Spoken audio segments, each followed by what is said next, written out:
as it goes through 4 steps to translate between English to Korean and from Korean Sign Language to International Sign Language. Thank you for coming to the INI Forum. Let's welcome the chair of the INI Forum, Mr. Jun Oh. Please give a big hands.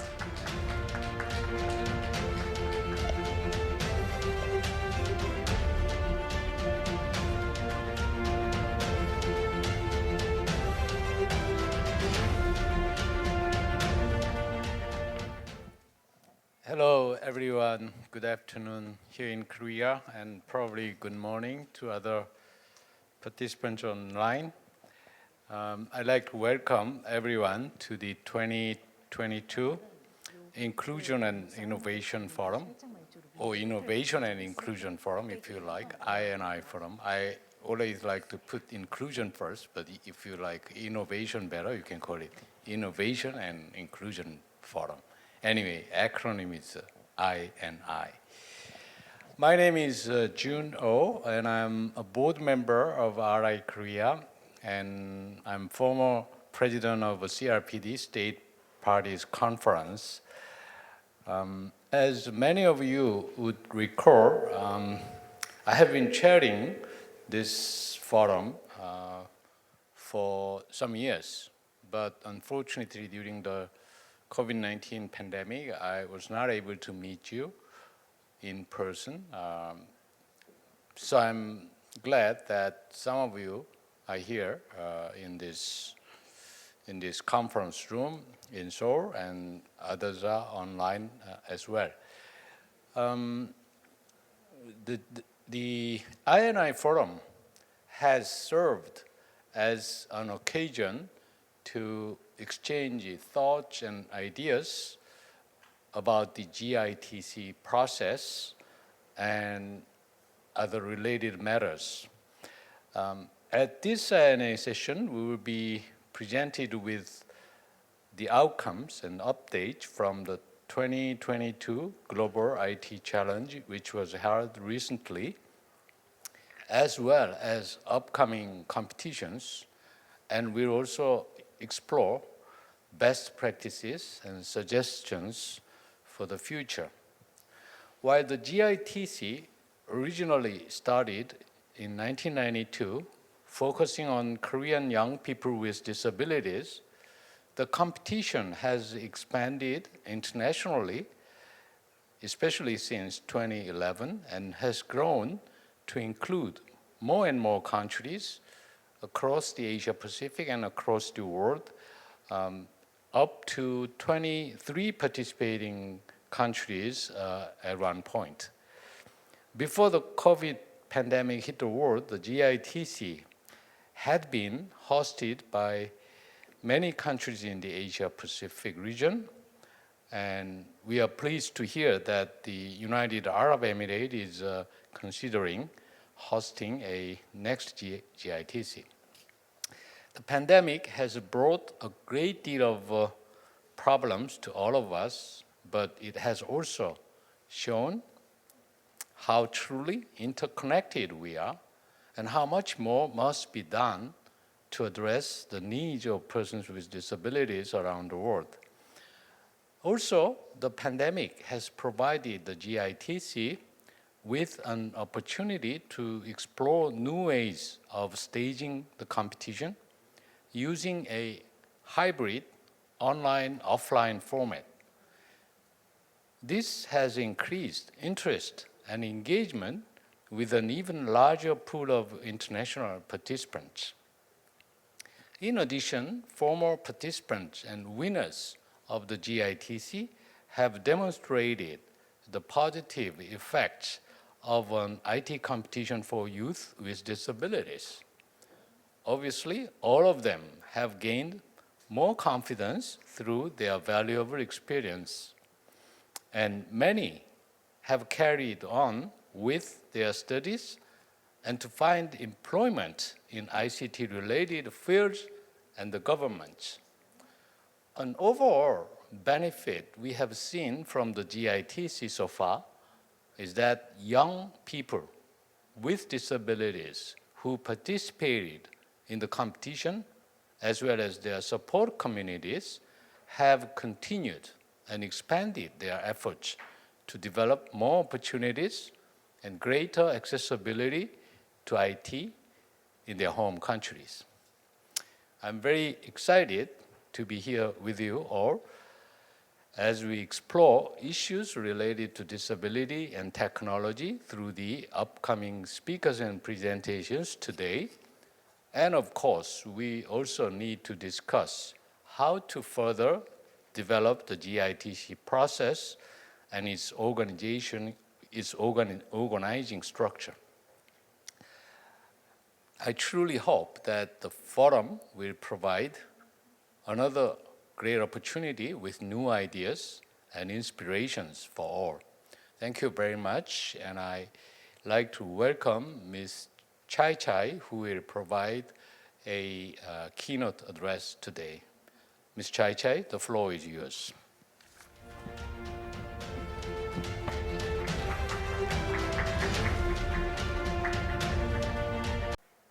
Thank you, Mr. Chair, Excellencies, and distinguished participants.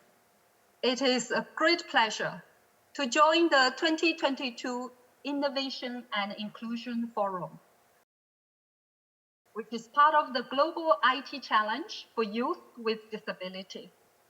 I'd like to thank the government of the Republic of Korea for hosting this important event with a warm appreciation to the GITC Organizing Committee, Rehabilitation International Korea, LG, and other sponsors for your efforts in organizing this forum to promote disability-inclusive digitalization.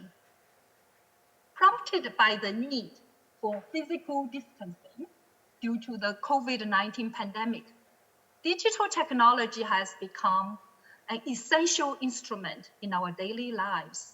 It can facilitate healthcare, education, employment, and business activity, creating opportunity and wealth for society. However, the uneven development of digital inclusion across the region and globally suggests that many persons with disabilities are at risk of being left behind in an increasingly digitalized society. To conclude the Asian and Pacific Decade of Persons with Disabilities, 2013 to 2022, SGAP conducted a final review of the implementation of the decade and the Incheon strategy. Findings from a voluntary national survey and secondary research raised concerns about digital accessibility in the region.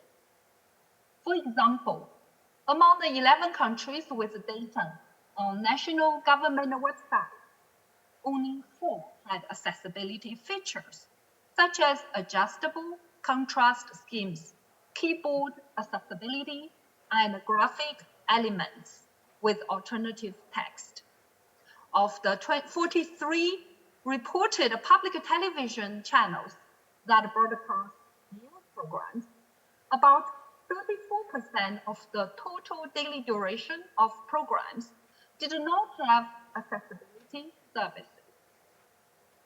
Given the intersectional and multiple forms of discrimination experienced by women and girls with disabilities, they are at high risk of being digitally excluded.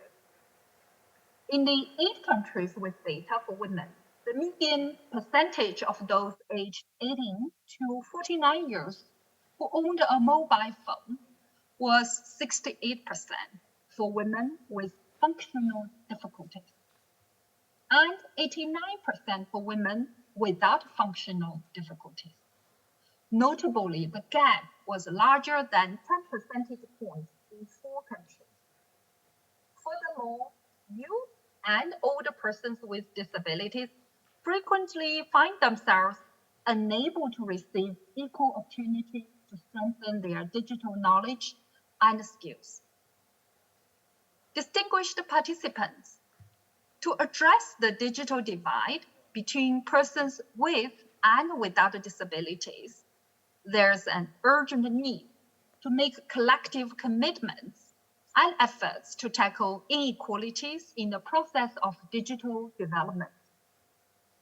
The Jakarta Declaration on the Asian and Pacific Decade of Persons with Disabilities, 2023 to 2032, embodies the regional commitment to realize disability inclusive development. The declaration was adopted at the high-level intergovernmental meeting on the final review of the third Asia-Pacific Disability Decade, convened in Jakarta and online just last month. The Jakarta Declaration highlights the potential of technological innovation and digital transformation to support sustainable recovery from the pandemic. It further stresses the inclusion of persons with disabilities through universal design-based accessibility. Achieving the digital inclusion that leaves no one behind requires a whole of society approach. Strategic collaboration should be fostered among all relevant stakeholders, such as governments, civil society organizations, including organizations of persons with disabilities, and private sector entities. All parties must work together to ensure that digital and disability inclusion is mainstreamed into every stage of policy making and programming. The meaningful participation of persons with diverse disabilities and their representative organizations can effectively inform national policy formulation concerning digital transformation. The engagement of the private sector is crucial to developing innovative technologies, services, and products that facilitate the digital inclusion of persons with disabilities. Moreover, as guided by Incheon Strategy Goal 10 and the Jakarta Declaration, close regional cooperation can create a solid platform for sharing good practices, lessons learned, and innovative solutions for disability inclusive digitalization. The Global IT Challenge for Youth with Disabilities, that's an excellent example of such cooperation, engaging many governments, civil society organizations, and the private sector in the Asia-Pacific region.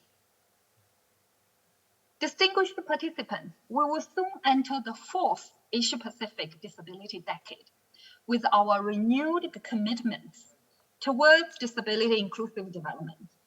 To effectively implement the Jakarta Declaration, we must leverage the opportunities brought by technological innovation and digital transformation through enhanced accessibility of technology products and information, improved affordability of devices and services, and strengthened digital skills of persons with disabilities. Digital inclusion will inevitably be a catalyst and enabler for sustainable development. The Innovation and Inclusion Forum provides a great opportunity to take stock of the progress made and discuss ideas to further advance disability inclusive digitalization. I'm convinced that this year's Global IT Challenge, with outstanding performances of young participants with disabilities, will have a far-reaching impact on raising awareness of digital inclusion and youth empowerment. I look forward to learning from you and working together to make digital rights real for all persons with disabilities in the coming decade. Warm congratulations to all the young people who are participating in this initiative. Your courage, hard work, and perseverance are inspiring to all. I wish you a successful forum. Thank you.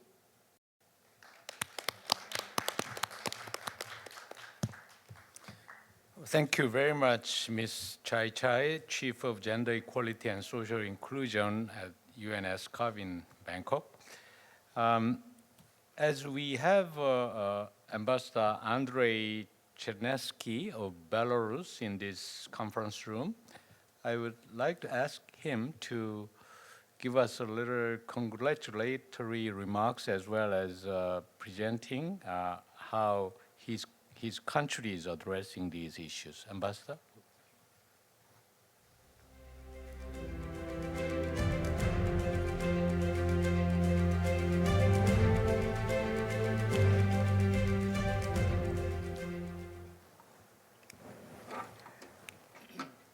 Dear guests, dear organizers of the event, it is a great honor for me to be invited. Would you hold your microphone, please? Oh, this one.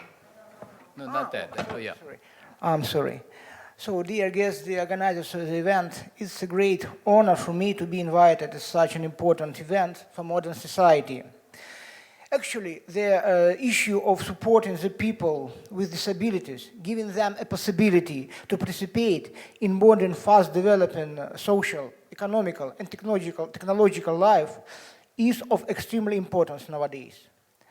I am deeply grateful to the organizers for giving me a chance to make a short speech before the respected audience.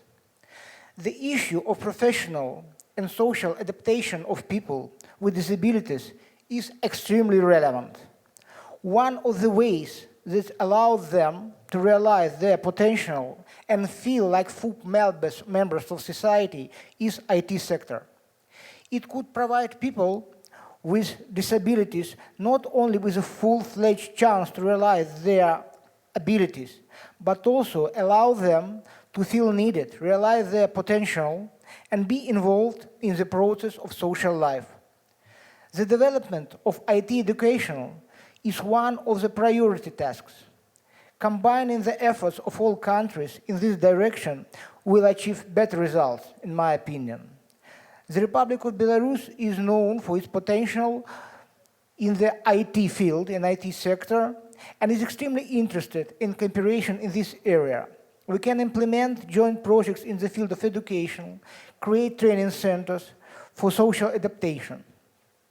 I would like to brief you shortly about the Belarusian system that is working for developing ICT tools to support the employment of people with disabilities. Actually, the initiative took place in Minsk in 2003, and it was based on collaboration between the Belarusian State University and Institute of Social Management and Social Technologies. The goal of this system was to develop a database of information related to and for people with disabilities, wanted to be professionally qualified, early learning, educational services for higher educational, and especially with relevant vacancies with the employment market in Belarus. The ultimate aim for the initiative was to support the social rehabilitation of people with disabilities via simplification of procedures of gaining employment via an automated system of accessing information and early learning opportunities. The work was based around a scientific research project. The name of the project is the development of automated integrated system of distant learning, social psychological rehabilitation, and employment of disabled in Belarus. This project was included in a state program, Electronic Belarus. And the main element, I would like to shortly brief you about the main parts of this program. This project consists first is four databases. The first database is database of disabled person in Belarus. Then it comes to the database of vacancies for disabled in Belarus. Then database for electronic curriculum for disabled, and database of tutors for group of disabled. And also special software, all this information from all these databases come to the software of online learning management system for disabled, and electronic courses for various groups of disabled. And also it switched to the searching of database of electronic curriculum for disabled, and finally to the employment of distant working for disabled. I think this system could help the people with disabilities to be fully socially adapted in the modern society. And I think the development of technology gives us a unique chance to fully involve people with disabilities in public life. It's not only about their working, not only about the distance learning or IT. The metaverse, the virtual reality, will help us not only involve people with disabilities in the development of the technological progress, but also provide them with the opportunity to try themselves in those areas that were not available to them in the real world. Therefore, in my opinion, the most important thing about IT technology is that they help people with disabilities to be fully involved in society. Let me once again greet the forum participants and wish you success in your noble activity. Thank you so much.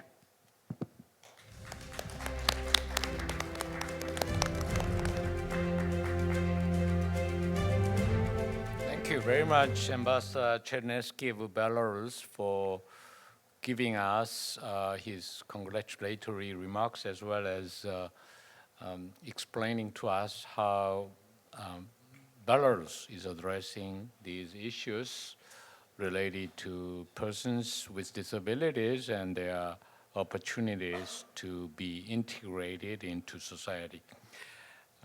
Now, we like to move on, and we want to have Ms. Myung-Hwa Yu from GITC Secretariat, who is Secretary General of RI Korea, who is going to give us 10 years milestones and ways forward for the GITC process. Ms. Yu, you have the floor.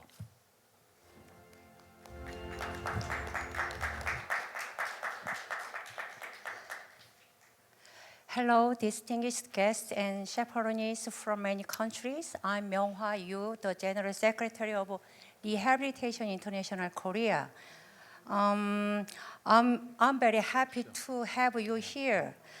I'm here to present the theme of 10 years milestone and ways forward of GITC. I hope you have a great time. Actually, from now on, I will present it in Korean. Check your receiver, number 6. Yeah.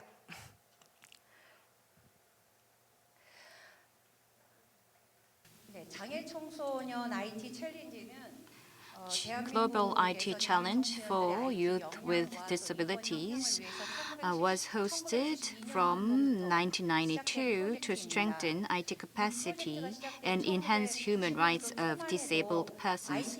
In early 1990, GITC was a very forward-looking and innovative initiative.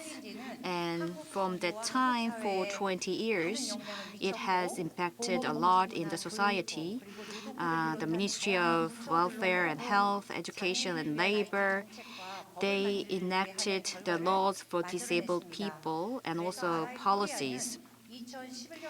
From 2011, RI Korea would like to give opportunities to other nations. So we hosted GITC touring Asia Pacific region. This project actually was initiated by me in 1992. And I'd like to now show you a video clip for the 10 years milestones and ways forward. Different environment, different people, different abilities. Despite differences, everybody has challenged and showed to the world. Fair world without discrimination. Free and creative thoughts. Cooperative, not competitive festival. Great IT challenge. Global IT challenge. wind of change made by IT, future sharing hopes beyond limits. This is the world that Global IT Challenge makes. Global IT Challenge began with an aim of making a society that leaves no one behind and has been developing to reduce the digital divide and poverty issues over the last 10 years.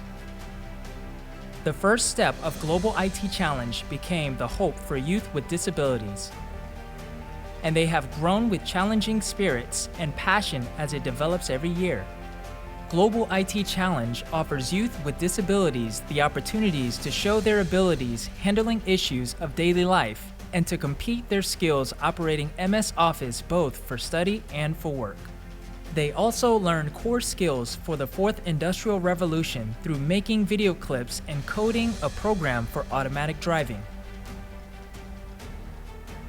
There has always been a prejudice towards youth with disabilities, but the youth participated in Global IT Challenge have been outstanding and talented people overcoming their own limits. Young people made their dreams through Global IT Challenge with the passion for IT and go forward to even bigger dreams, both in schools and the society, while reaching their full potential. LG and RI Korea lead youth with disabilities towards their bright progress by revealing their hidden capabilities out to the world through Global IT Challenge. "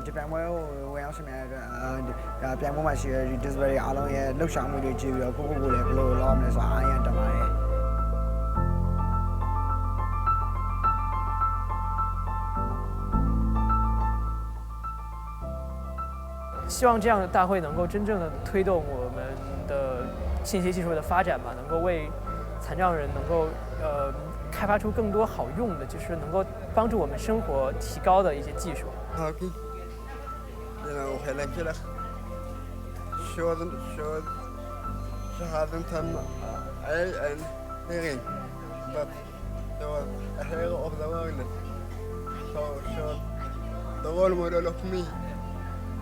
And I will be the role model for others.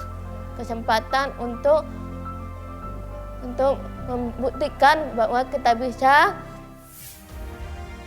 The government of Republic of Korea, LG, and RI Korea will further enhance the status of Global IT Challenge in order for youth with disabilities all over the world to become the leaders of IT in the future. Also, we will further develop Global IT Challenge as an official international competition through which youth with disabilities design their lives with full pride. The bright future where youth with disabilities play active roles, with the willingness to tackle inconvenience, the courage not to be afraid of, and the spirit of challenge to be able to do anything. Global IT Challenge will be the starting point of their future and hope.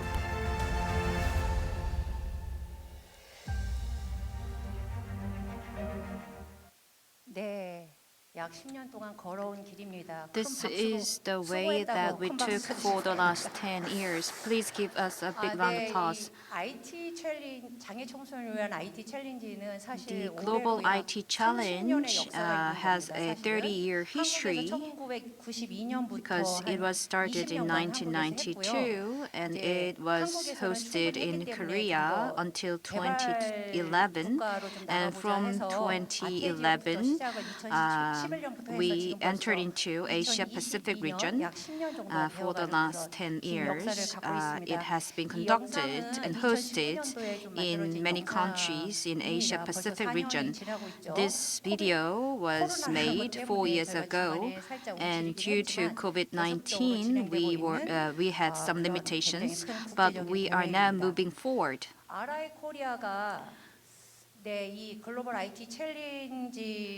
There are many reasons why we would like to upgrade this competition as an international competition, because it is providing the disabled youth the window to the world. In addition, through the IT, they are learning the world and they are rising up to the challenges of the future. And they were able to have a lot of opportunities through IT. And IT Challenge has provided a lot of tools for the disabled youth to enhance their competitiveness for social participation. For example, all of you will know Dr. Steve Hawkins. Do you think that Dr. Hawkins could have become a world-renowned physicist without IT if he were born in a remote area? Do you think he still could have become a world-renowned physicist without IT? No, I don't think so. So with technological development and development of IT, he was able to become a world-renowned physicist. Likewise, IT is a tool for the disabled youth to communicate with the world, and it is enhancing capabilities of the disabled people so that their full participation in the society can be possible. As you know, IT is a very innovative tool for everyone.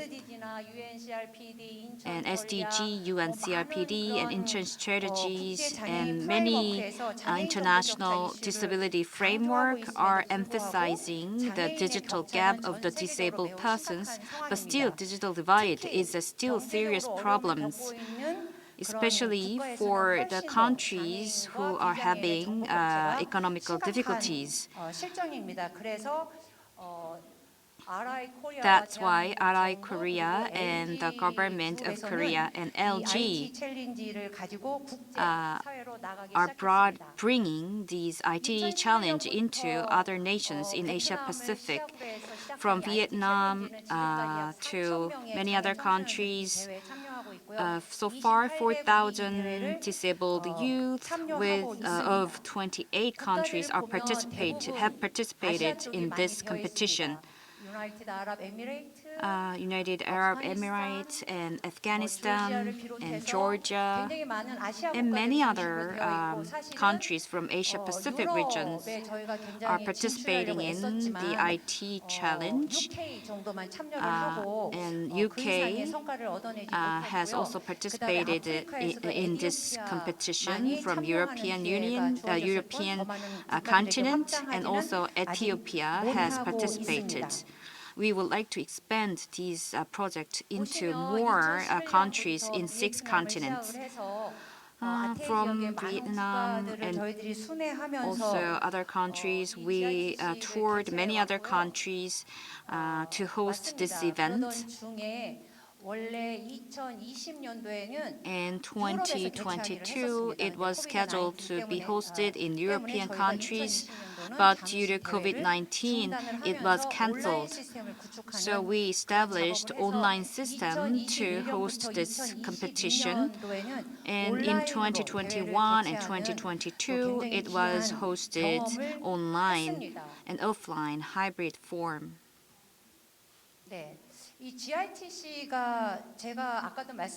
As I mentioned already, I have led this competition for the last 30 years. I was able to see a lot of valuable, tangible results, especially the youth with disabilities who won awards from GITC are studying IT, and they are employed in companies and public organizations. There are many youth with disabilities who have employed in the government sector and public sector, and also those who were excel in the competition.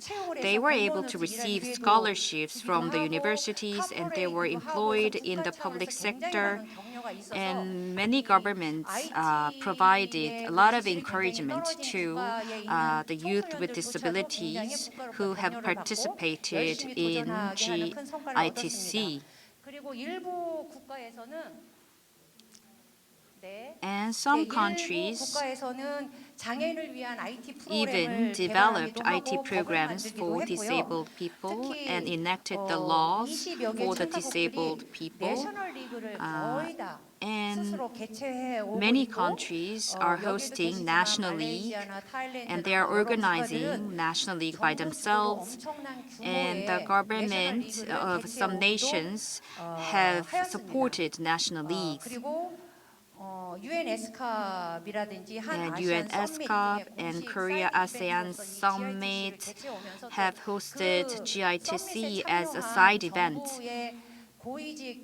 And many public officials, high-level officials were able to see some potentials from youth with disabilities who are participating in the GITC. And RI Korea, also with the sponsorship from Community Chest of Korea and KOICA, in Vietnam, GITC was hosted, and Vietnam provided IT training center for the last 7 years.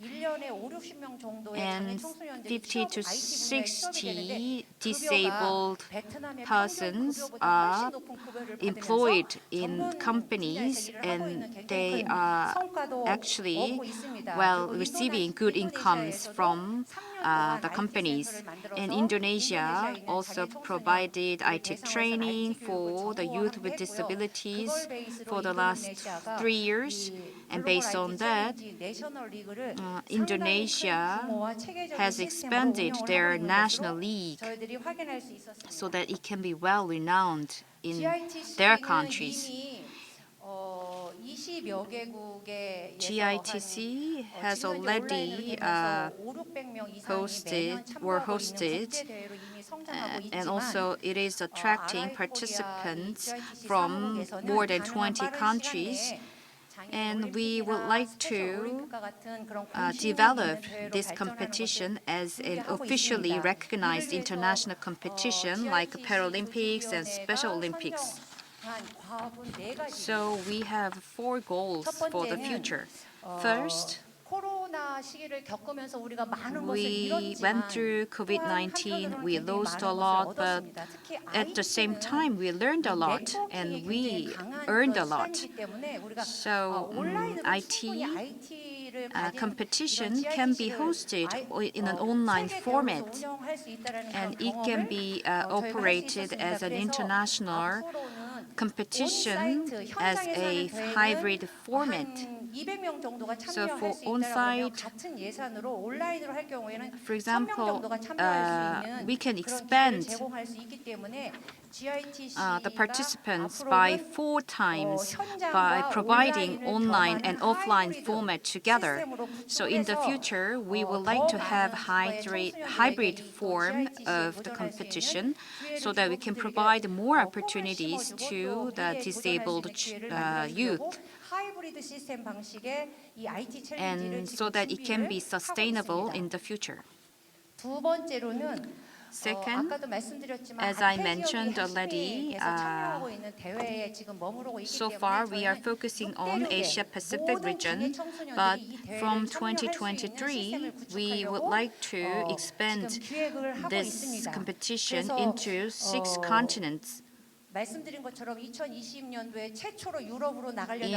2020, we were planned to enter into European nations, but due to COVID-19, it was cancelled.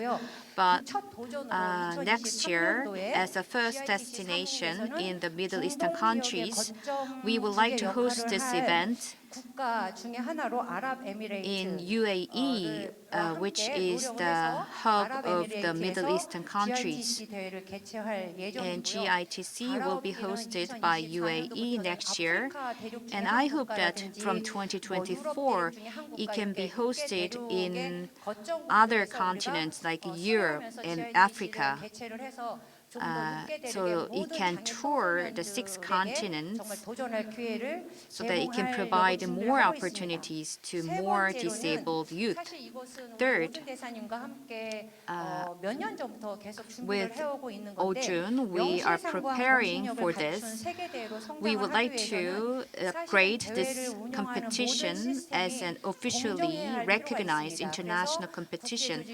To this end, we need some rules and international systems so that it can provide fair opportunities to everyone. So we are now referring to charters and operation rules of IOC and IPC so that we can have operation rules which is befitting to the officially renowned international competition. Also, we would like to enhance the equity of IT capabilities of each nation. Still, some nations are having difficulties in terms of the IT capabilities. Some nations, they cannot host this competition by themselves, so we would like to enhance their capabilities with the help of the GITC Secretariat. So we would like to provide more support. For example, we can select 3 countries. We can dispatch Korean IT experts to these nations for 2 years so that we can provide trainings and we can provide planning so that they can host their national league by themselves. This is our idea to provide more support to the nations who have difficulties in hosting national league. I hope that through this competition, we can make a society where no one left behind. We are touring many nations to host this competition.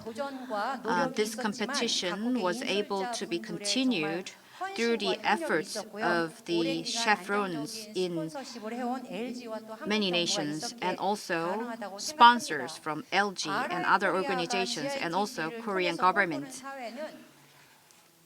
InI Korea would like to realize our mission, which is leave no one behind. This is the vision for GITC.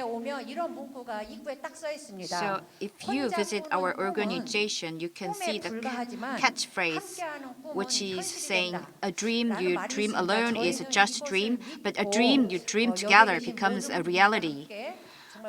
I hope that you can have a firm belief in this statement.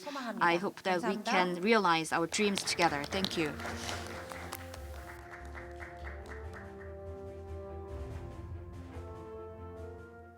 Thank you very much, Ms. Myung-hwa Yu, Secretary General of InI Korea, for giving us 10 years of the GITC process. Next, we will have Ms. Da-som Lee of the GITC Secretariat, who's going to brief us on the outcomes of the GITC 2022 that was held recently.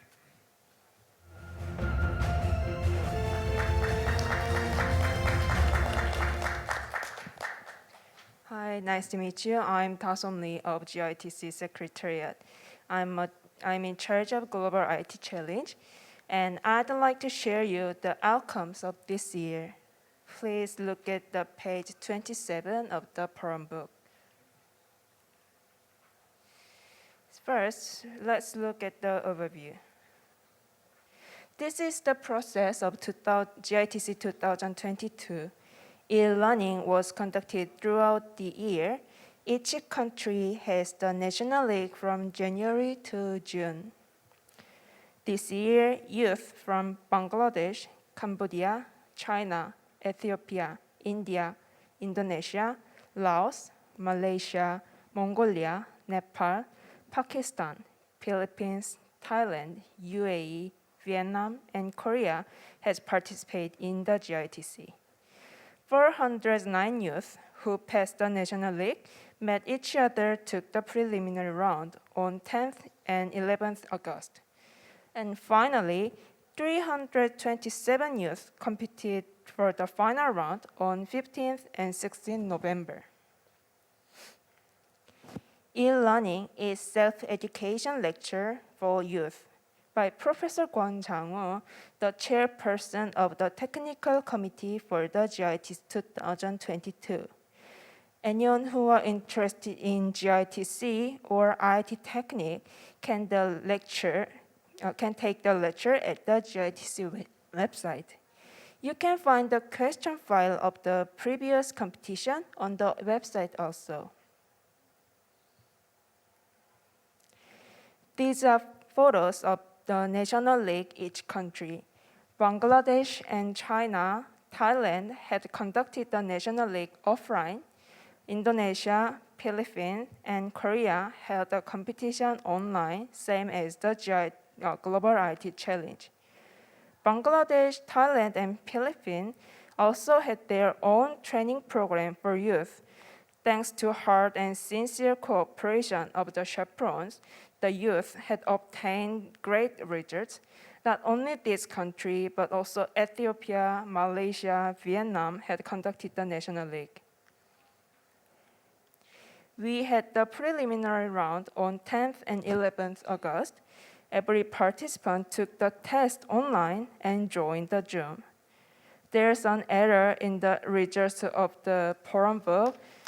327 youth participants from 16 countries has been for the final round. These are 80% advanced rate compared to the preliminary round. 2 weeks ago, 15th and 16th November, we had the final round. 327 youth from 16 countries had competed through online. GITC last year, we had 484 youth from 14 countries. This year, we had 2 more countries. From 16 countries, 409 youth have participated in the Global IT Challenge 2022. You can see the number of the participants in each country. Although there are differences in the number of the participants by country due to various situations in the world, but nothing makes you stop. The largest number of participants is developmental disability sector. On the other hand, visual impaired sector is the smallest number compared to others. 37 youth of visual impaired participated in this year. There were 111 more male participants than female participants. In the long term, GITC Secretariat's goal will ease these imbalances. Depends on the challenge, the number of participants are very different. Most of our participants among 327 choose the life map, which is the challenge to evaluate the skills to search and utilize information, dealing with the problems of daily life using internet. Less than 20 youth had tried to join the Creative IoT challenge to evaluate the skills to make life more convenient for persons with disability through IT or appropriate idea. All the submitted Creative IoT assignments are brilliant. The youth who will participate in the e-content and e-creative smart car also shows advanced skill over last year. If you have not yet seen the outstanding works this year, please check out the marvelous works on the RI Korea YouTube channel. I hope more youth show their passion and capability next year. 71 participants are given at the each categories. You can see the photo of global IT leader from Thailand. Global IT leader Varimpon Thongjamno got the awards from all competition categories except eCreative Smart Car. Let's see the graphs. Left graph participants shows the participant proportions in each participating country. The other one shows which country, how many participants won the prize. 52%, 170 youth from Malaysia participated in, and 13 participants awarded. The country with the largest number of participants won the awarded in the most categories.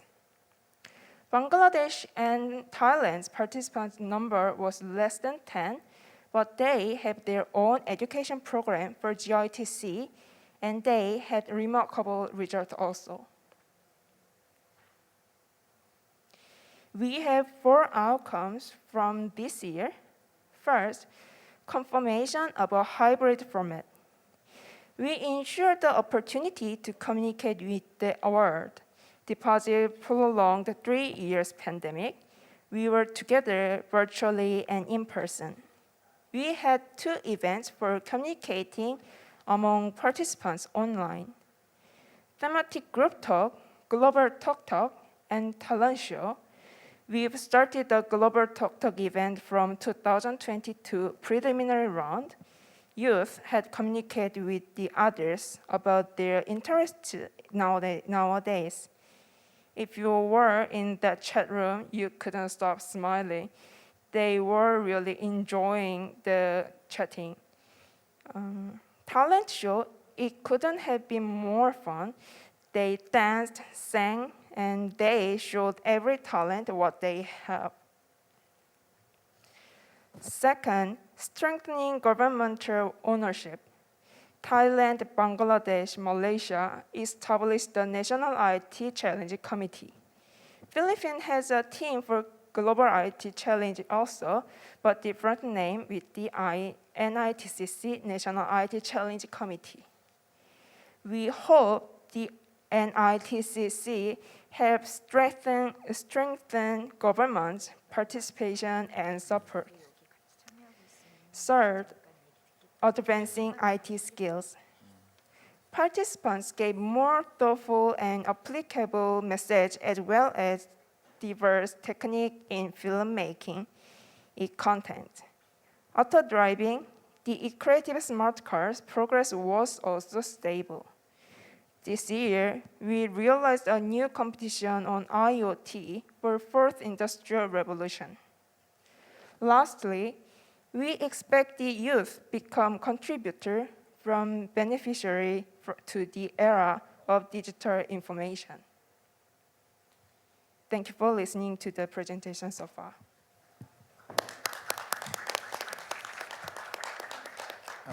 Ms. Lee, would you stay? I wonder if any participants have any questions about this GITC that was held this year. Any of you in the conference room or online have any questions about the last one?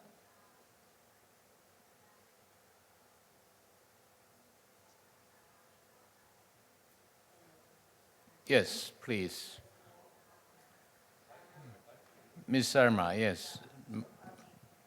Would you get a microphone? Okay, thank you, Mr. Chairman.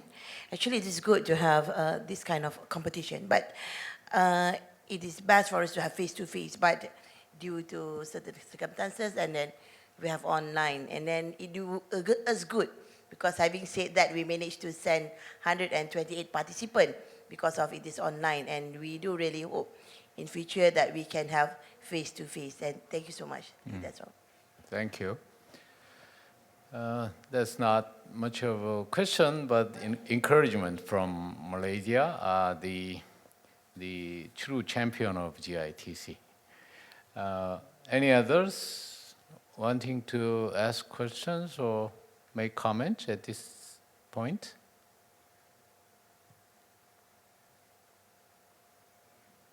Otherwise, we will move on. Now, we would like to have a couple of participating countries that would like to share their own experience of GITC, especially in terms of what kind of changes or what kind of effects the GITC has brought to their participants. We will start with Mr. Ung Sambath, Deputy Secretary General of Disability Action Council of Cambodia, who will speak on personal progress through GITC. Mr. Ung Sambath, you have the floor. Thank you very much, Mr. Chair. First, I would like to pay my respect to Mr. Chair, Mrs. Chai Chai from UNESCAP, Mr. Ambassador of Belarus, and also Secretary General of OI Korea.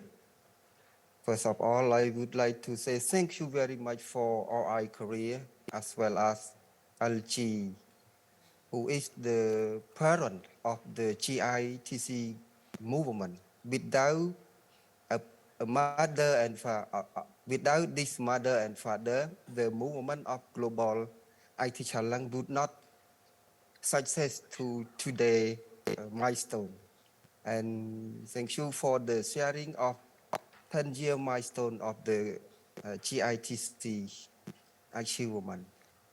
I would like to share best practice and what have been changed in Cambodia so far. So next slide, please. In my sharing, I have 3 points to share with all of you, both joining offline and online.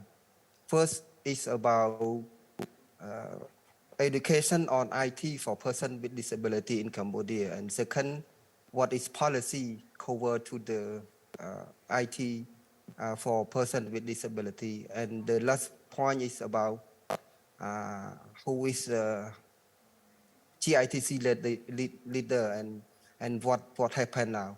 So next slide, please. You know, in Cambodia, there is a way of education for youth with disability from the primary school until high school, which is inclusive education and special education. Inclusive education is for those students with disability who join the school, the normal school of the government, which means that the student with disability can attend the school with the other student without disability. And special education is the school special bills special for the student with disability, especially for the mute and deaf, and as well as for the blind student with disability. Next slide, please.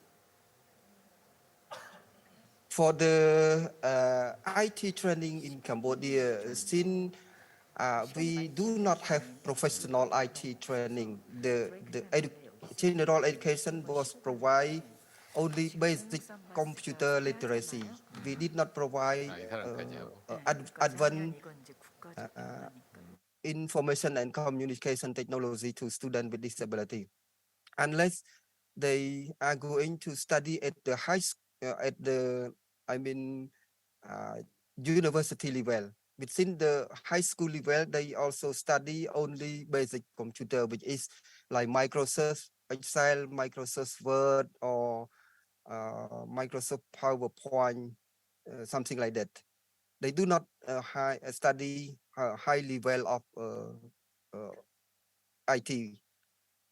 So it's a, when the private sector school can provide IT professional, but they become professional, not general education. So next slide, please. Some governmental, non-governmental school, they provide IT, but not professional. They provide only basic literacy, computer literacy. But some of them provide a professional IT skill when they study at the university level, like professional and skill. So next slide, please. For the since the COVID-19 pandemic led 2019, people of Cambodia try to upgrade, try to learn themselves, both person with Down and person with disability, to live with the situation of COVID pandemic. So everyone try to use smartphone to access information. You know, they must all use Facebook, and also the objective of the government also encourage people to access information through internet, through Facebook or other mass media. So everyone have smartphone. It is easy to get information, both national and global. Next slide, please. Back to our IT education. Since we got the global leader in 2014 in Busan, we coming back and then we work together with an organization called Maris Solidarity Cambodia to advance our knowledge on IT for students with disability. Since the organization is supporting on education, general education for youth with disability from primary until high school level. So we work together with the organization and we expand our education on literacy, computer literacy, as well as the subject, the topic of GITC challenge.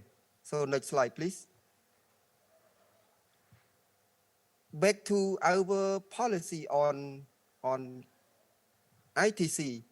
We have our 5-year policy we call National Disability Strategic Plan, aligned with the mandate of the government. So like today we have a review of the National Disability Strategic Plan 2019-23. And within that policy, we have stated 2 points. Please, next slide. So within the Disability Strategic Plan, we have obligation to improve the means of communication, knowledge and information technology, including device and other service for the youth with disability. And also, we are willing to implement accessibility by improving physical infrastructure, public means of transportation, and especially for the communication means, including knowledge, information technology, and equipment, and also other service for our person with disability. This is stated within our disability strategic plan for 2019 to 2023. So coming to our GITC leader in 2024, you have known him as well. His name is Chan Nodom. He got the award in 2014 for the global leader. So next slide, please. This is the evident picture that we got from, we take a picture from OI Korea, OI Global, yes. And this, the left side, the right side is the youth picture with the LG leader. Yes, next slide, please. This is our team socializing during 2014 in Busan. Next slide, please. This is the result come from 2014 from Busan. When we come back to our country, we connect with the cabinet of our prime minister, and we bring our 6 youth with disability to meet the prime minister at his office. This is the 4 picture that we took with the prime minister and the minister of social affairs at cabinet of the prime minister. Please, next photo, please. I would like to share with the country that got a global IT leader. This is another proof that the government offer to our 6 youth with disability. You can see this site, a name of our 6 youth with disability who is recognized by our prime minister and offer them as the government officer. So they are now working with the government office ministry, which is the Ministry of Social Affairs, Veteran and Youth Rehabilitation. Yes, this is the recognition letter from the minister. And 2 of the 6 people is recently promoted by the minister to be high position. One of them is the global leader is Mr. Chan Odom. He now in July, in August this year, he become to be deputy director of the department. And also Mr. T. Tona, another one of the 6 youth with disability, also promoted to be deputy director of the department as well. So this is, I would like to share a witness of what is our government promoted the youth with disability. You got the award. So next slide, please. So he is the global leader in 2014. Mr. Chan Odom is working with us now within the Ministry of Social Affairs Disability Action Council. He contribute so much to our work within the government. We provide him responsibility of design all material he responsible for. So next slide, please. So thank you very much that I share this experience in Cambodia. So thank you.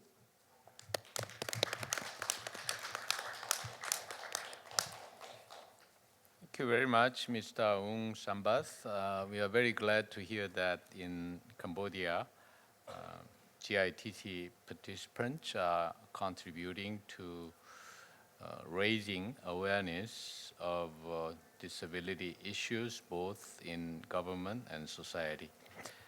The next speaker is Ms. Nana Moejadi, representative chaperone of Indonesia, who is going to speak on strengthening support participants. After her presentation, we will have a 15-minute break. You have the floor, Ms. Nana Moejadi. Thank you, Mr. Chair, for giving me the opportunity to present Indonesia's preparation for GITC 22 and its result. Next slide, please. Sorry, I can't see.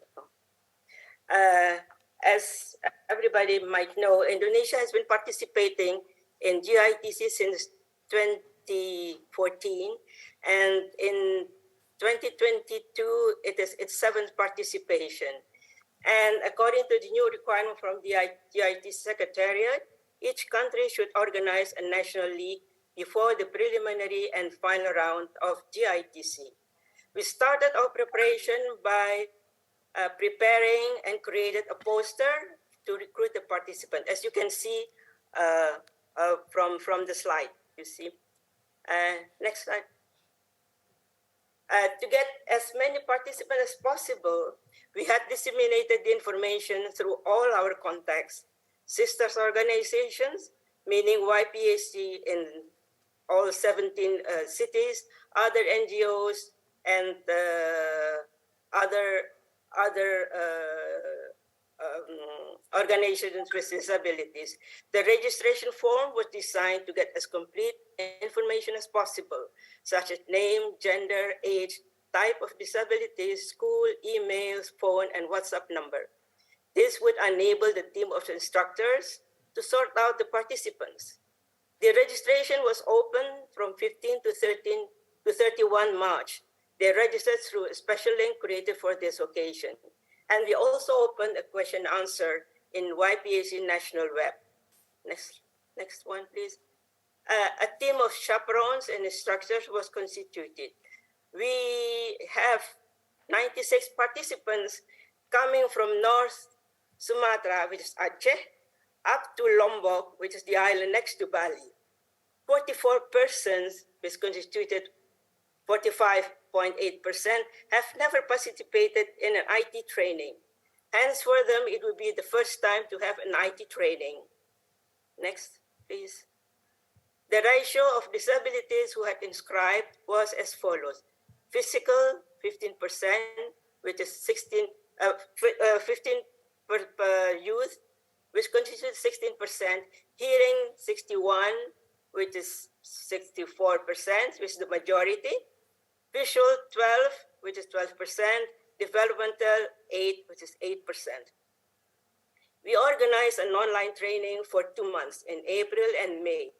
The opening session of the training was on 5th April by Zoom, and the training itself continued through the Google Classroom. The instructors took the material from GITC e-learning, which would enable all participants to have the atmosphere of GITC competition. Next.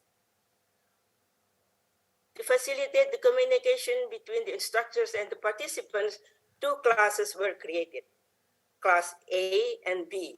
Class A was specifically for hearing impairment, as they were the majority, and Class B, composed of mixed disabilities. A WhatsApp group was also created for Class A and B. At the opening session on 5th April, we have our colleague who is a psychologist giving a motivational speech to all participants. Next. This is the type of competition chosen by the registered participants. E2 Excel, 32 persons. E2 PowerPoint, 51 persons. eLifeMap, 25 persons. E-Contents, 29 persons. E-Creative Smart Card, 10 persons. And E-Creative IoT, 6 persons. Next. After 2 months of training, from 96 participants, only 66 who were ready for the National League, which was organized on 13-14 July 2022. To boost their participation, we provided each of them a data cell phone credit for someone who lives in the remote area where internet network occasionally penetrated in the area.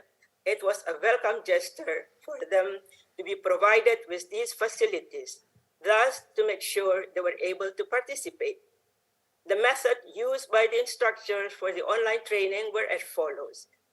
Live sessions by Zoom on Wednesdays and Fridays, upload tasks through Google Classroom, and on Mondays, evaluation.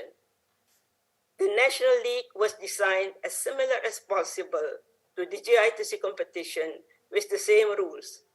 For example, 50 minutes for Excel, PowerPoint, and eLifeMap, and additional 20 minutes for the screen readers. Next. Here are some photos of the National League. You can see on the left, it's by Zoom. And on the right, we have 17 participants who gathered at YPAC office. We have our IT training room, and they gathered at our place to do the National League competition. Next.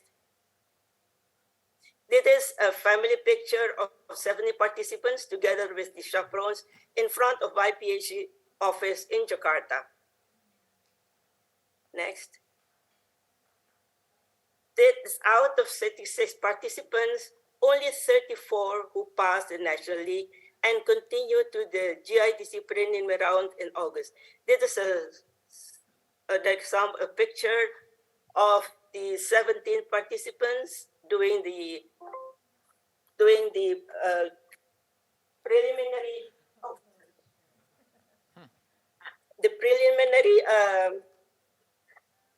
preliminary GITC, and a photo next to it.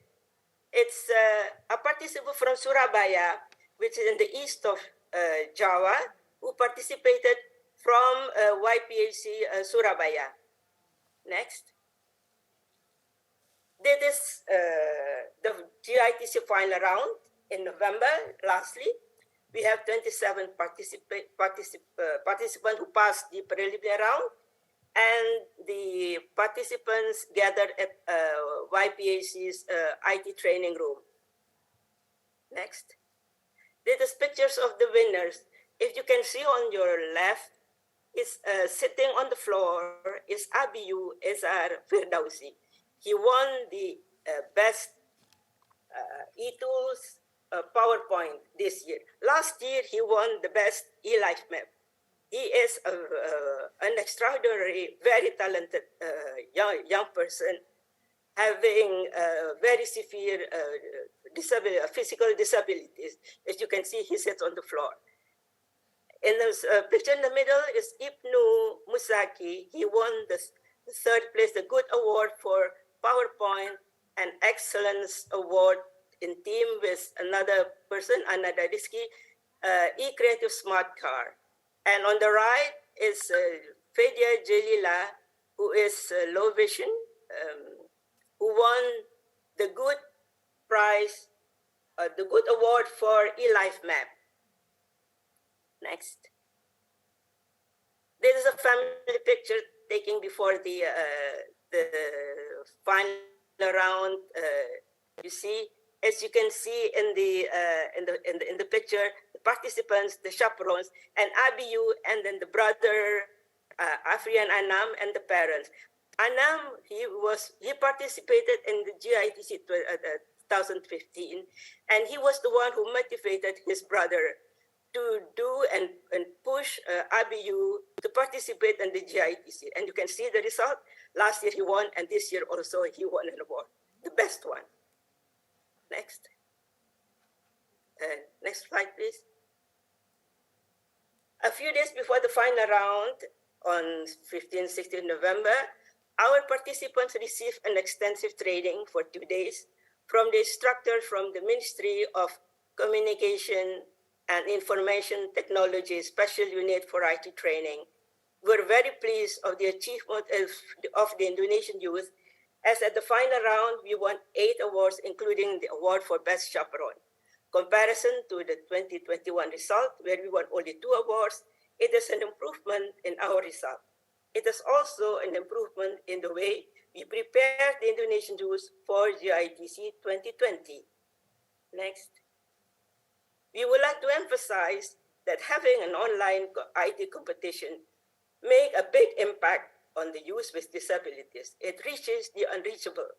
Thus, would concur with the motto, we leave no one behind. We would also hope that in the future, InI Korea would still maintain the online competition so as to give greater chance to all youth to compete in the GITC. Thank you to all sponsors, the host, and the GITC Organizing Committee, InI Korea, and LG Electronics for making the GITC a successful event. Special thanks to the dynamic duo in GITC Organizing Committee, Desem Lee and Soljin, who untiringly help us, the chaperones. Last but not least, I would like to thank all my colleagues at YPIC National and our team of instructors, including the 2 sign language teachers, and also the instructors from the Ministry of Communication and Technology and Information Technology. And most importantly, I would like to thank all the Indonesian youth who have participated and achieved an outstanding result in the GITC 2022. Thank you. Thank you, Mr. Chair. Thank you very much, Ms. Nana Moerjadi. We are very impressed by the passion and energy the Indonesian team has shown in participating in the GITC. No wonder you have won the Best Chaperone Award. As I said, we will have a short break, so we will meet again exactly at 4 p.m. Korea time. Let's have a break. Thank you. Can someone show the participants on Zoom on the screen? Thank you. Well, we would like to resume. Before having the best practices of the national committees, I'd like to invite another participant who is in the conference room here in Seoul, Mr. Somkit Kaonyang of Embassy of Laos, who is sitting next to me. I would like to invite him to give us a little presentation on how Laos is doing in dealing with these disability issues. Would you like to come out to the stage?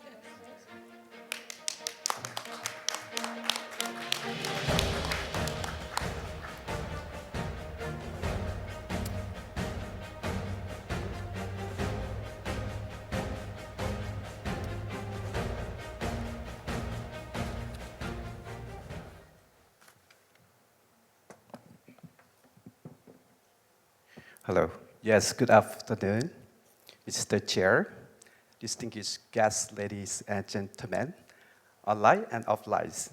First of all, let me introduce myself. My name is Somkit Kaonyang, First Secretary from the Embassy of Laos.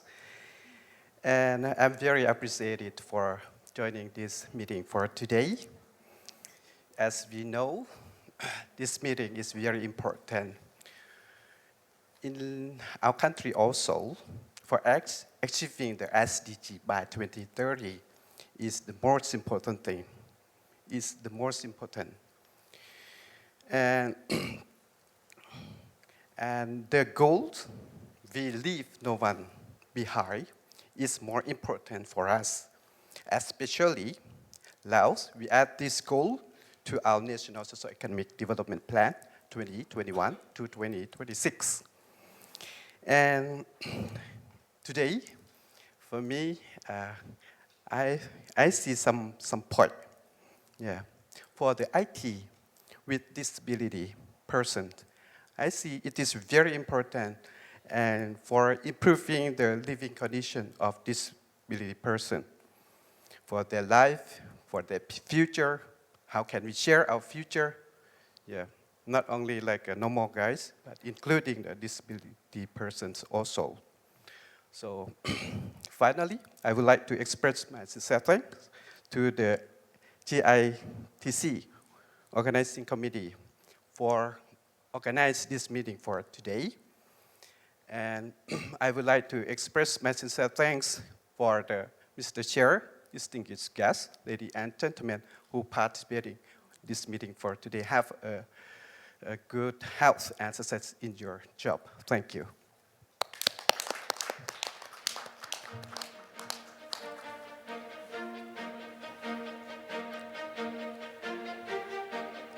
Thank you very much, Mr. Sorkit, First Secretary of the Embassy of Laos in Seoul, for your kind words of encouragement. And then we will move on to the best practices of the national committees. In fact, we have three of them, Bangladesh online, and Malaysia and Thailand, who are here in person. So we would like to start with Bangladesh, Mr. Iftikhar Ahmed, Director of the Center for Services and Information on Disability. You have the floor, Mr. Iftikhar. Thank you, Chair, Mr. Chair. Thank you, Ms. Chai Chai from UNESCO, and to all the distinguished guests. I'm Iftikhar Ahmed, working with Center for Services Information and Disabilities as a director. Please change the slide. Can you please change the slide? Yeah. Actually, GITC has changed a lot for the youth and persons with disabilities in Bangladesh. From Bangladesh, we have participated first time in GITC in 2015, and it was a tremendous experience for us. In the first time, me with another government officials and two youth with disabilities attended in GITC. And after returning from the GITC, we sit with our ICT division officials and with the civil society organizations who are working for the youth with disabilities. And we have planned that before participate into the GITC, we should organize national-based IT competition for youth with disabilities. And from that, from 2016, we are organizing a national IT competition for youth with disabilities. And our state minister, our ICT division, and some civil society organizations are very much positive towards organizing these events. Next slide, please. There are so many processes we need to follow to organize national IT competition for youth with disabilities in Bangladesh. At first, we released a press, definitely discussing with youth with disabilities because we need to make it accessible for them also. You see there is a logo of National IT Competition. This is we developed through a consultation with some expertise and definitely with youth with disabilities.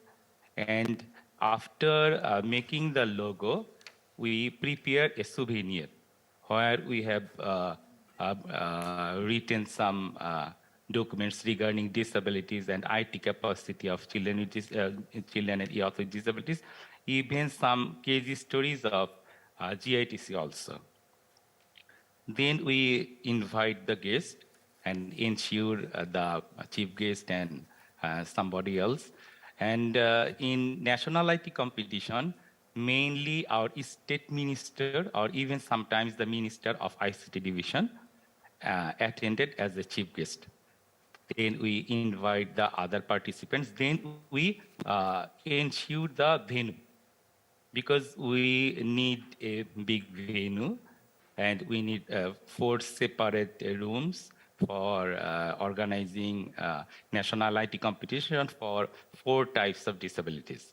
Then we need to make the venue accessible because in Bangladesh, most of the, I think most of the countries, most of the venue is not accessible for persons with disabilities.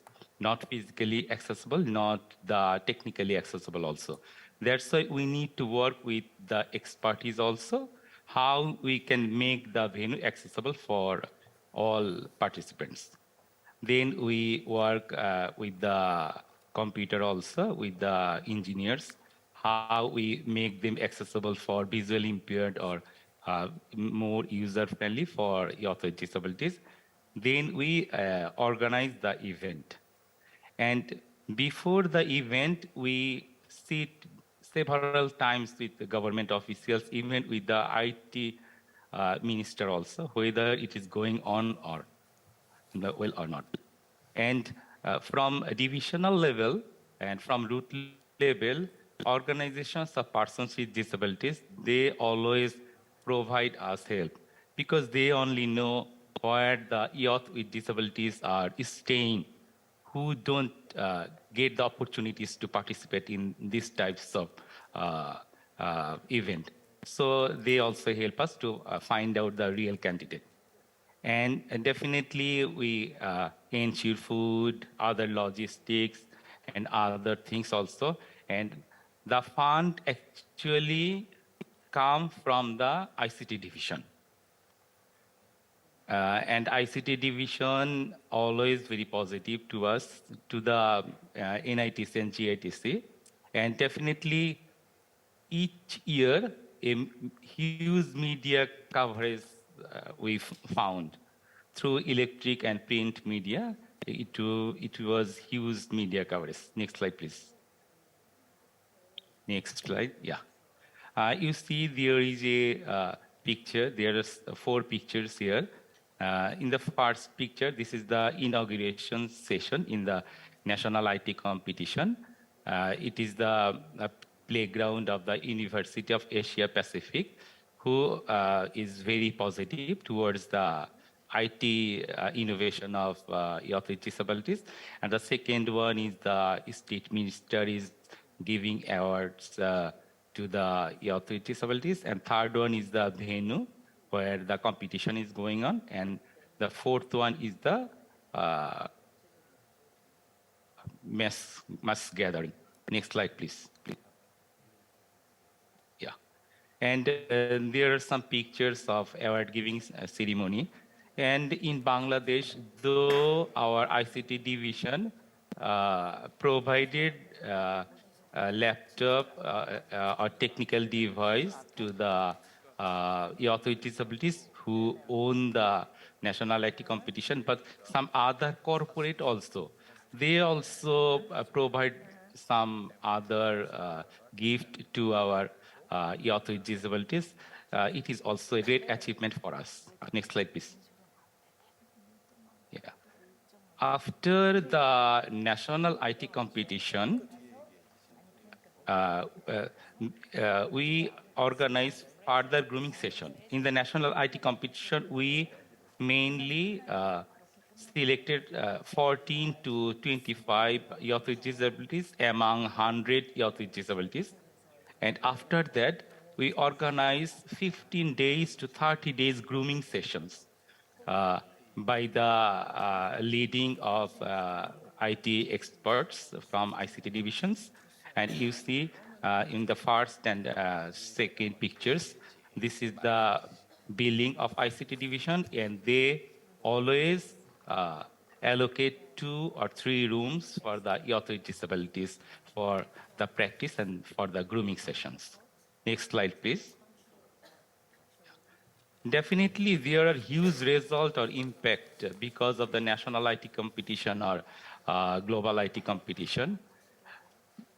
Because of the national IT competition and global IT competition, a huge positive impact created among the employers, among the other stakeholders, that youth with disabilities also has the capacity to use IT or technological device. This is huge impact. Even the ICT division or Bangladesh government now allocating a separate budget for the NITC and for the GITC also. And the children and youth with disabilities who were left behind, who didn't get the opportunity to participate from rural areas or slum areas, they are now participating in the national IT competition, and after that global IT competition also. And ICT division, after the GITC, the ICT division, they themselves again provide some technical device, including laptop, to the GITC winner, even the participants who just attended in the GITC.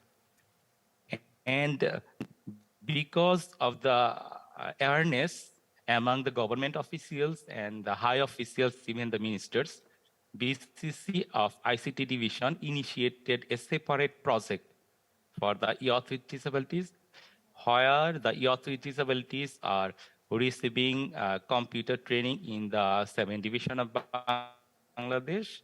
And after receiving the computer training, ICT division organized job fair for the youth with disabilities in Bangladesh jointly with CSID. And yet, about 250 youth with disabilities are doing job in several sectors, mainly in the IT ICT sector and BPO industry also. And a team from Bangladesh Computer Council and ICT Division join in GITC from now. And another thing is that because of the government fund for youth with disabilities, for government officials, and for caregivers also participate in the global IT competition physically.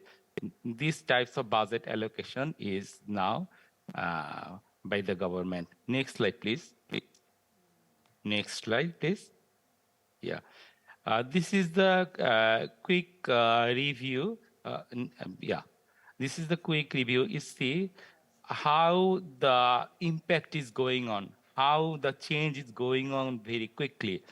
From in 2015 and in 2016, we just won one prize. But in 2021, we won 5 prizes, and in 2022, we won 3 prizes. This is the one types of impact, I think. Next slide, please. Next slide, yeah. And there are some pictures of our achievement. Next slide. Next slide, yeah. There are some pictures also. The first one is intellectual disabled youth. The second one is hearing and speech. The third one is a physical disabled youth who won the prize in Korea. Next slide, please. Yeah, thank you. Is there anything you can ask me? Thank you. Thank you very much, Mr. Iftekhar, for sharing the best case of Bangladesh with us. The next is Malaysia, and we have Ms. Sarma Binti Jopri in person here, who is a Special Education Director for the Ministry of Education of Malaysia. You have the floor, and would you like to come up to the stage so that those online can see you?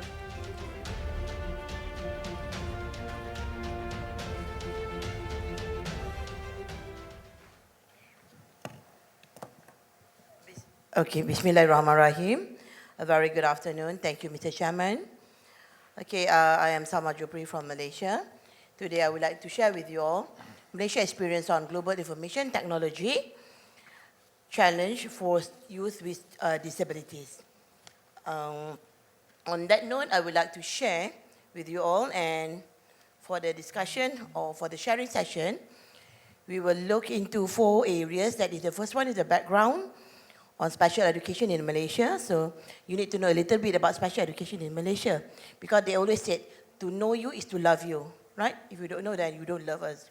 Okay, and then the second one is national IT challenge. That is Malaysia experience. And the third part that we would like to share is the 2020 Malaysia and its challenges. And also the last one is way forward and the conclusion. Okay, ladies and gentlemen, with regard to the special, oh, sorry.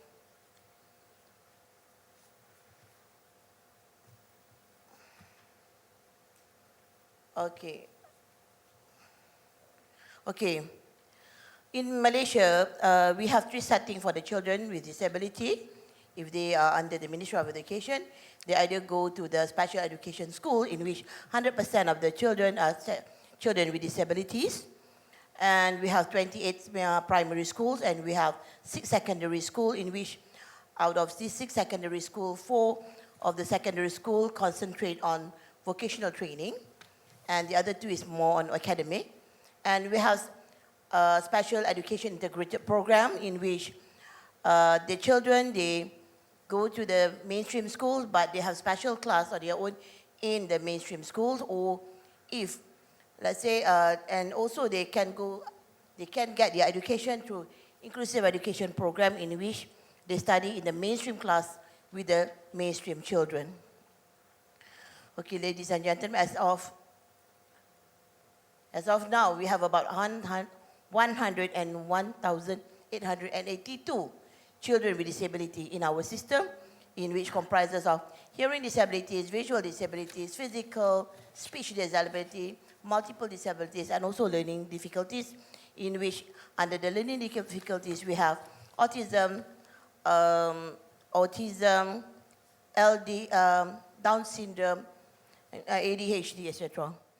Okay, on that note, I would like to go again. Okay, that is a little bit about special education in Malaysia. Now I would like to concentrate on National IT Challenge for Youth with Disabilities. Yeah, I can see from the front side, okay? Okay, now, as you can see, the 10 years milestone here, and the way forward here. As you can see, 8 years at a glance for Malaysia, in which we concentrate on in participating GITC in 2015 actually. We did participate in 2012 and 2014, but on that note, we just let the children go by themselves. But now, as we see that this GITC is an opportunity for the children to boost their abilities, therefore, started from 2019, we really go into the serious way of doing things, in which we started to organize program at the school level, district level, national, state level, and national level before we send to the global the GITC. So if you can see, when we organize at state level, we have, as I mentioned this morning also, we have 16 states in the country. In Malaysia, we have 16 states. So at the national level, every year, we will choose one of the states to host the national NITC. That is, as you can see from the slide, in 2015, 2016, we have Selangor to host the NITC, and then 2018, Negeri Sembilan, 2029, Wilayah Persekutuan Kuala Lumpur, and then 21, Wilayah Persekutuan Putrajaya, and this year in Malacca. Okay, and as you can see, before we would like to organize things, we must have sources of income. So where do we get our funding? We do get our funding from the Ministry of Education itself, that is provision warrants for under the jurisdiction of the Ministry of Education, and it goes through our division, that is Special Education Division. And at the same time, you also receive allocation from the NGOs, in terms of money or in kind. And at the same time, we do have our committee, MITC committee, the Malaysia committee. Okay, we do have the main committee, and we do have the working committee. Okay, for the main committee, we do have the steering committee. The steering committee chaired by myself at the ministry level, and we do have also the steering committee.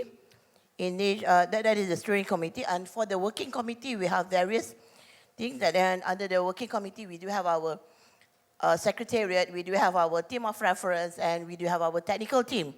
As you all know, under the technical team, the coordinator for this technical team is no other than our Mr. Fadil. Mr. Fadil, I forgot. Yeah, I'm a bit nervous now. You see, I'm very nervous now. Okay, luckily I'm nervous, or else I won't stop talking. Okay, now, as you can see, because 8 years at glance, because after these two slides, will show us our achievement since 2012. 2012, we managed to get Best Award through our hearing impairment children, under the esports, and then e-tools PPT, and then also under internet searching under that category. And in 2014, as you can see, we have Best Award. We received Best Award for the e-tools, PowerPoint, and then also Good Award for e-life map. In 2015, we managed to get Good Award for development and also Good Best Award for e-design. And in 2016, we managed to get Excellent Award for eCreative, and Good Award for eTool Excel, and also Good Award for eLife Map. And in 2017, we did not participate, and in 2018, we do manage to get Best Award for eTool, PowerPoint, and also e-content.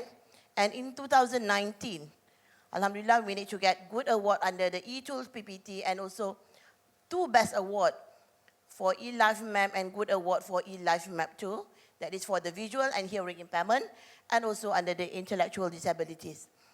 And in 2021, that is last year, we managed to get eTool Excel. We managed to get 3 Best Award for the hearing, from our hearing, vision, and development student, and then 2 Excellent Award and, from our physical disability children and also visual impairment children, and the last Good Award from our ID children. And next is our eTool. Also, we managed to get 3 awards, 2 Excellence Award, and also Good Award. And eLife Mat, we managed to get Excellence Award, 3 Good Awards. Yeah. And also at the same time, we managed to get our Outstanding Contribution Award chaperone, which is we are very proud of him. He's one of the best teachers in our school. He is in our he teaches in school in which we have our student with visual impairment. And also, we managed to get the global IT leaders. Okay, next, that this was our achievement within the 10 years back. And now we are going to concentrate on 2022 Malaysia IT challenges for youth with disabilities. So, we really focus on this one. We really set a target for this one. And therefore, we need to have what the purpose of having. We need to really understand the purpose of joining this competition or this program. That is to select the pupil we send representing Malaysia for 2020 GITC for youth with disabilities in South Korea, even though it is virtually. And we do set the 3 objectives. The 3 objectives that we set, the first one is to encourage our children, and our teachers to use ICT as medium of teaching and learning. Because at this time round, it is very important for our children and our teachers to be viable and to be excel in using IT. And to optimize talents and creativity for pupils with SEN, because as everyone knows, they have certain qualities in that area. And also to provide opportunities for special education teachers. Right? On top of that, for special education teachers, to produce ICT-based learning aids. Okay? And it is no longer chalk and talk and everything. Okay? And the output, and you can see the output. For this year round, we have a total of 138 participants participate in this GITC. And we have 32 coaches and 16 contingent leaders from 16 states. Because as I mentioned earlier, we have 16 states. So we have 16 contingent and from 16 states. And to get our candidate for the 2022 GITC for youth with disabilities. Okay, as you can see, this is the pathway. Actually, these are the activities. This is the final activities, actually. We started our plan since last year. Actually, for your information, in our country, let's say we would like to seek for funding, any program funding for next year, we have to finalize whatever program that we want to in April 2022. So, meaning to say next year's program, we already have request for the fund for this program. Okay, as you know, but this is the final round, and in which, as you can see, we had our meeting. This is more on working meeting in August, the meeting, MITC meeting in August, and then we have the committee meeting again also in September, and we do carry out our own workshop in September. And then we do have the program, the MITC from 22nd of September until 5th October. So these are the period of we have our MITC. And after that, we do send our children. This is the closing ceremony in 18 November 2022. Okay. So this, and because of that, we are very happy this year because in 2022 under GITC, we managed to get 5 gold awards of various categories, and also 7 silver awards, and also 1 bronze award. Thank you so much to the GITC. And these are the way forward, what we are going to do, so that future to come, we may still excel in this GITC. So this, the first one is to increase focus on digital inclusion. And also training, we need to upgrade the training and upgrade the skills of our teachers and also our students, and to upgrade the infrastructure. This is very important. As I mentioned earlier, it is very important for us to upgrade our infrastructure. We have good teachers, we have good students, but if the infrastructure doesn't support, meaning to say we cannot do much. That is why this year, we do provide numbers of gadgets to the schools. I mean, ICT infrastructure to our schools, to encourage them to be familiar with the ICT. And for the employability of pupils with SEN in IT, it is our way forward is to assisting them on how to use the technology to raise their standard of living. It is very important to raise their standard of living, especially, for example, through online business. Now, we have lots of online business. So we do encourage our children, when they leave schools, they do participate in these online businesses. Okay. With that, I would like to say thank you very much for giving me this opportunity to share our experience with regard to GITC. Thank you so much.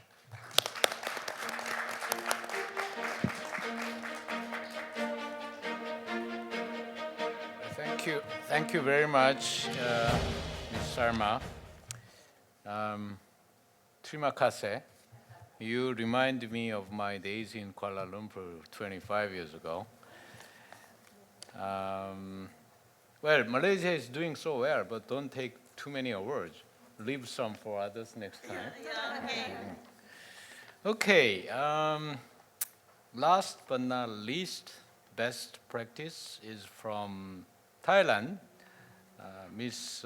Tapani Indradat, Director of International Cooperation Sector, Department of Empowerment of Persons with Disabilities, Ministry of Social Development and Human Security of Thailand.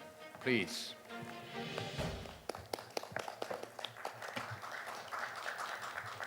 Hello.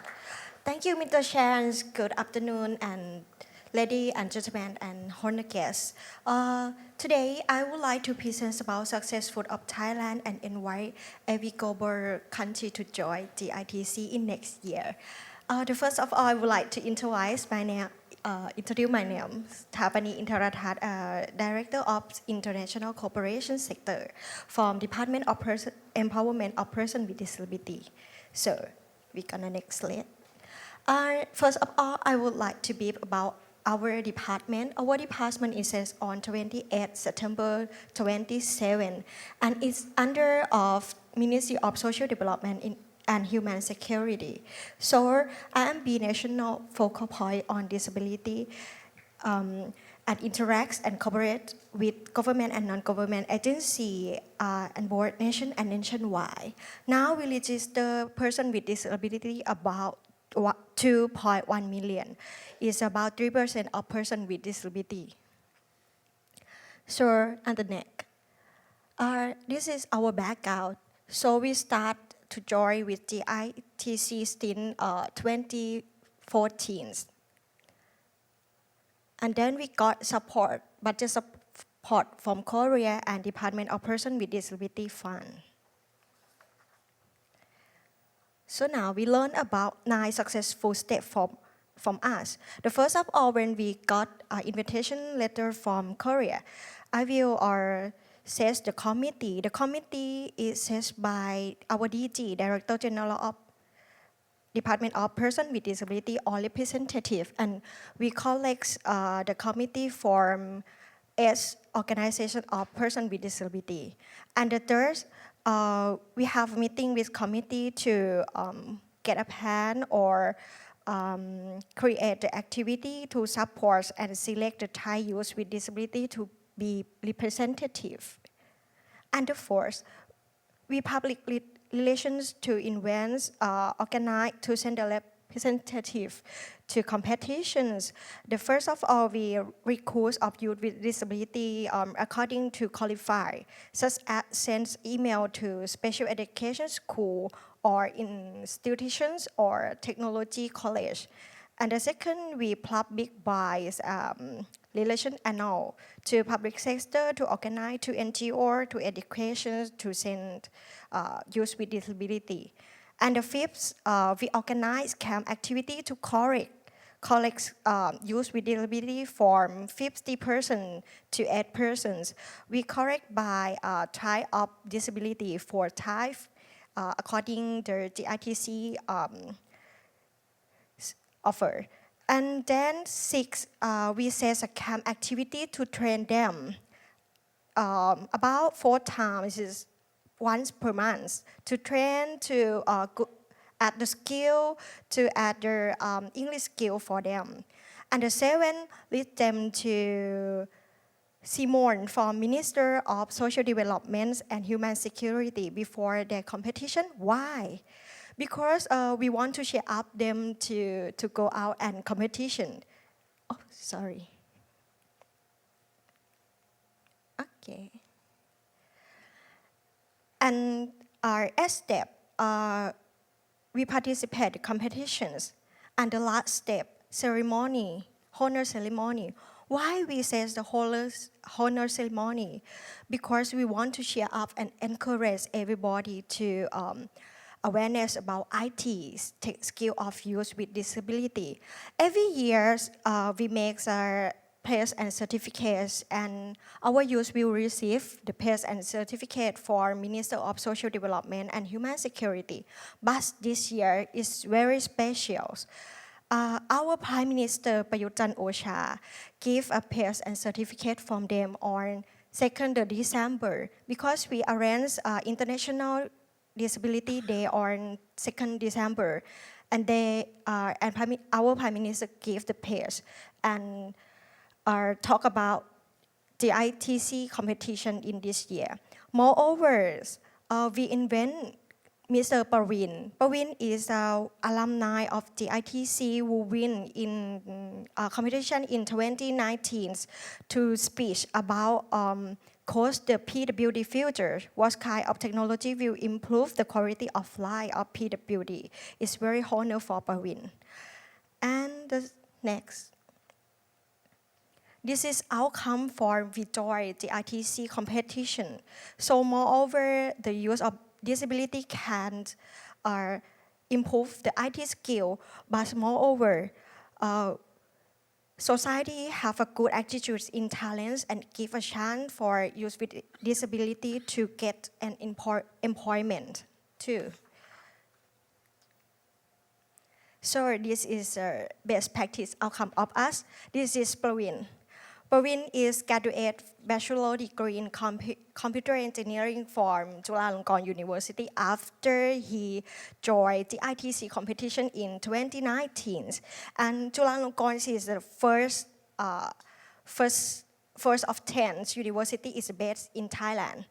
And then they can join in vocal coalitions. It is a new startup of Thailand, but it's a startup about technology.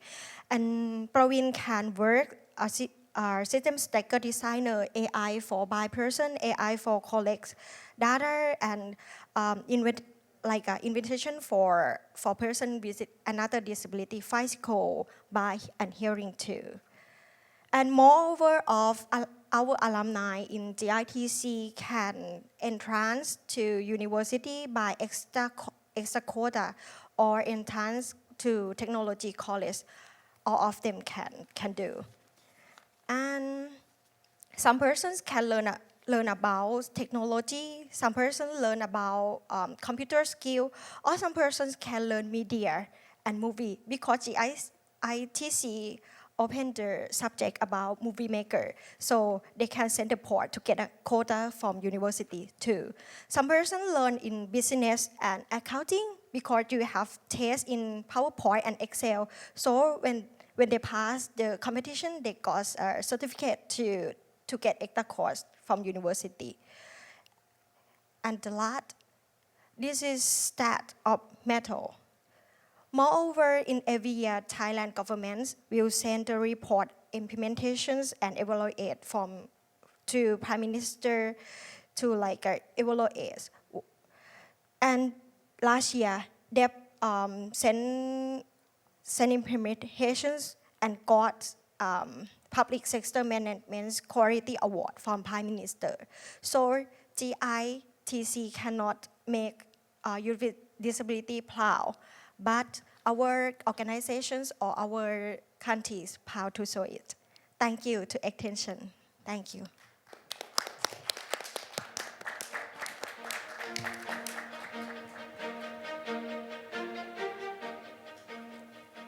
Thank you very much, Mrs. Tapani, for sharing the best practice of Thailand with us. I'd like to thank all the three presenters for sharing their best practices with all of us, which are very inspiring, and we really appreciate that. As you know, the InI Forum, until we have an international organizing committee in place in the future, the InI Forum is serving as a kind of an organizing committee as well. So we talk about our plan, and also we talk about the GITC that took place in the past, but we also talk about the GITC that will take place in the future. So next year, planned for 2023, 2022 has only 1 month left. So next year, the United Arab Emirates has shown interest in hosting the next GITC. So I would like to invite Ms. Noura Al-Karini of the UAE Abu Dhabi Government Organization to say a few words about it, followed by Ms. Sorjin of the GITC Secretariat, who's going to give us a little more details about our plan. Ms. Noura?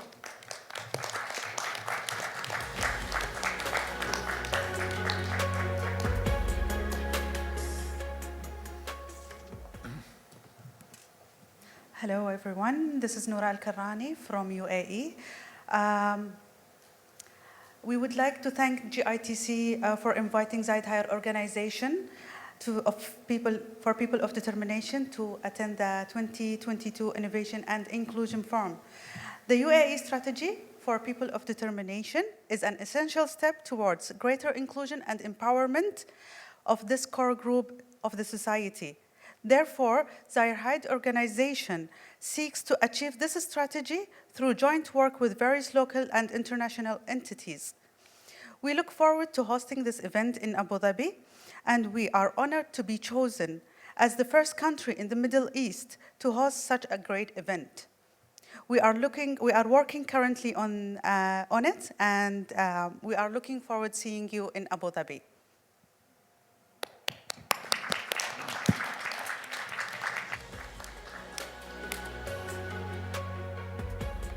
Thank you very much, Ms. Noura.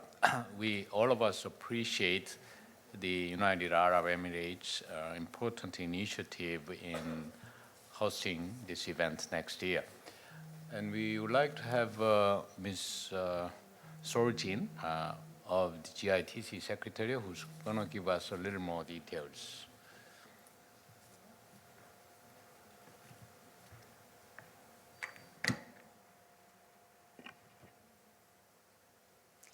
Okay, thank you, Miss Nura, and hello and good afternoon, everyone. I am Seoul Jin, an assistant manager of the GITC Secretariat. Most of you already know me well because we have met so many times for the chaperones meeting, but it's the most big and nervous chaperones meetings I've ever had. You know, to prepare this kind of huge international event is really not easy, but whenever I meet the chaperones who is really working hard, I feel like I should do more to make the better event. You need to listen carefully if you want to make the better result for the next year and you want to get better result for your country. Let me start with 4 features of the GITC next year. It will be the first hybrid GITC after the pandemic. I'm really thankful that we could meet in person after 3 years of pandemic. This year, only a few Korean contestants participated on-site, while 300 contestants from 15 countries participated online to carry out trials on hybrid competition format. With this experience, we shall establish hybrid competition that holds both online and offline simultaneously. Secondly, it will be the first GITC to be held in the Middle East, and the United Arab Emirates will be the stronghold for the Middle East. Since 2011, the GITC have been held during countries in Asia-Pacific region, and most of the participating countries are from this region. However, we would like to expand the participating countries worldwide as an internationally renowned competition. The United Arab Emirates will be the stronghold for the GITC to expand in the Middle East. We shall invite the officials from the near countries to come and see and hopefully join in the next year. Thirdly, we shall establish standards as an internationally renowned competition. As Ms. Myung-hwa Yu mentioned from her presentation, we have lots of things to do to be a renowned competition. One of the important assignments of this year is to compose the national committees in participating countries. 3 countries already have completed to compose the NITCC, like Malaysia and Thailand and Bangladesh. And we are aiming 7 more countries to compose the National Committee for Sustainable and Official Participation for the GITC. Lastly, we would like to enhance the equity of the participating countries' capability. Anyone can study and prepare for the GITC through e-learning on the official website. We would like to revise and update their e-learning materials, and furthermore, we shall support IT education as well as the national leagues for developing countries. I know that some of the countries are already conducting the IT education, like boot camp for Bangladesh, and boot camp for Philippines and grooming sessions for Bangladesh. And we would like to spread these positive efforts to more countries. Let's move on the process. Here are the process of the GITC in time order. E-learning and equity education will be there all year round, and we have national leagues from February to June, preliminary round in July, and final round in October. I'm sorry, the schedule on the forum book says the preliminary round is August, but it's not correct, and the July is correct. Let me explain the details for each step. We shall strengthen the e-learning and equity education for ICT capabilities for youth with disabilities. Self-paced online education, e-learning will be available anytime and could be considered as qualification for a regional round. And we could provide some support to approve IT education plan by the GITC organizing committee.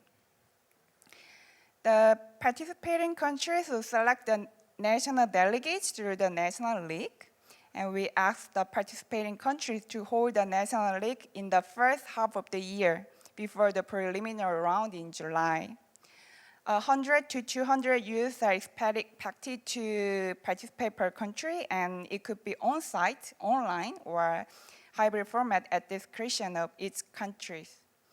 It will be organized by each national committee, and last year about 10 countries held the national league, but this year, hopefully, 20 countries are expected to organize the national leagues. In July, we have international preliminary rounds. About 600 youth from 20 countries qualified from national leagues are expected to participate in this process. Please remember that there is no concrete limit on the number of participants because it's an online competition. However, the Secretariat could ask the countries to adjust the number if necessary for the entire balance of its participating countries. And the final round will be held in October, a month earlier than this year's event. In hybrid format, 120 youth will participate on-site and 400 will participate online. Let me explain more details about the final round from behind. And the competitions are not very different from this year. For basic competition, we have e-tool PowerPoint, Excel, and e-Life Map. And for the applied competition, we have e-contents, e-creative smart card, and IoT. And esports will be included as a new competition this year. There will be difference in price between basic and applied competition, and also between the online and on-site participation. The detailed rules and regulation of its competition will be released soon through the chaperones meeting and the official website. And though we are still on process to get the final approval from the Abu Dhabi government about the hosting GITC, let me share the more details of the final round. We have planned to hold the GITC for 6 days and 5 nights in October 23 in Abu Dhabi. You see the photos of this enormous building, and it's called Abu Dhabi National Exhibition Center, ADNEC. Let's visit ADNEC together with the video. Would you please start the video?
Okay, great. I think it is the perfect place for the hybrid GITC.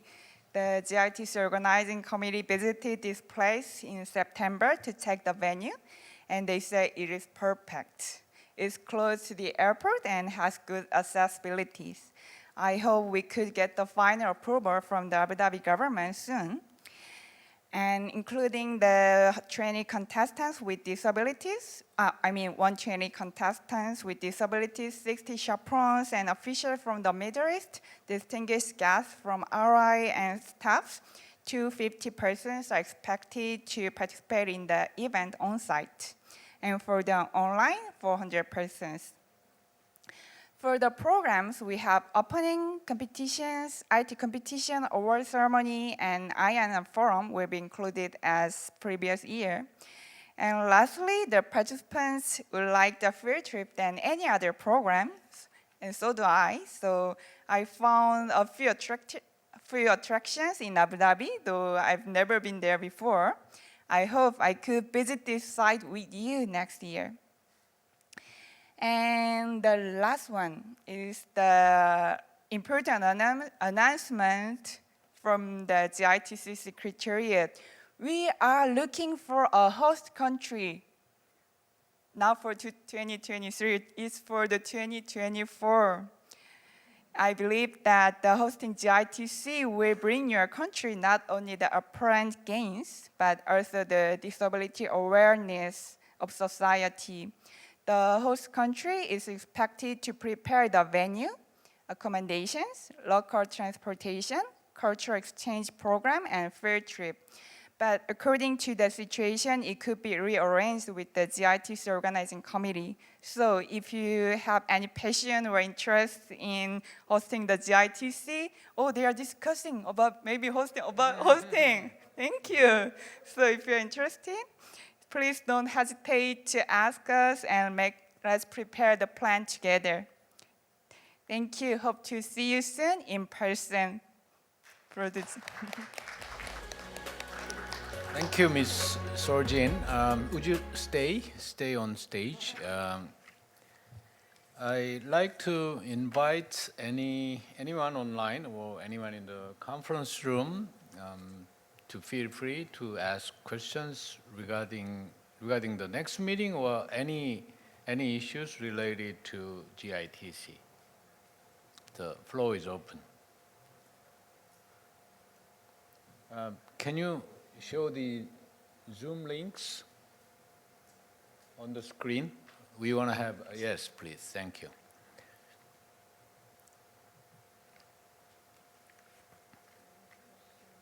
Anyone online or anyone in the conference room, if you have anything to say or any questions to ask, please feel free. If you don't have any question, can I ask something? Who's this? Me. Oh, yeah. Actually, I'd like to ask the delegates from Thailand and Malaysia here, and even we have Bangladesh, Indonesia here. I would like to ask if you have any willing to host the GITC in 2024. Well, they have to discuss it with their people. But yes, just but if you don't have any willing or any opinion about the hosting the GITC 2024.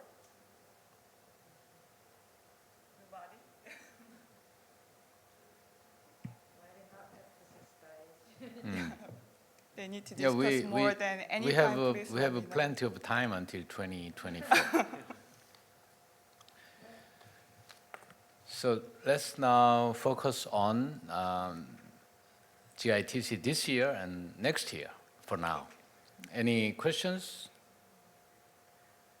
or clarifications you would like to get?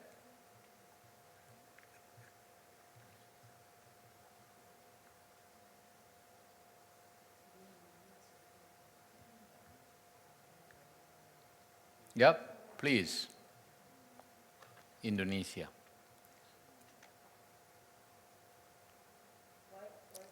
Please unmute yourself. We cannot hear you.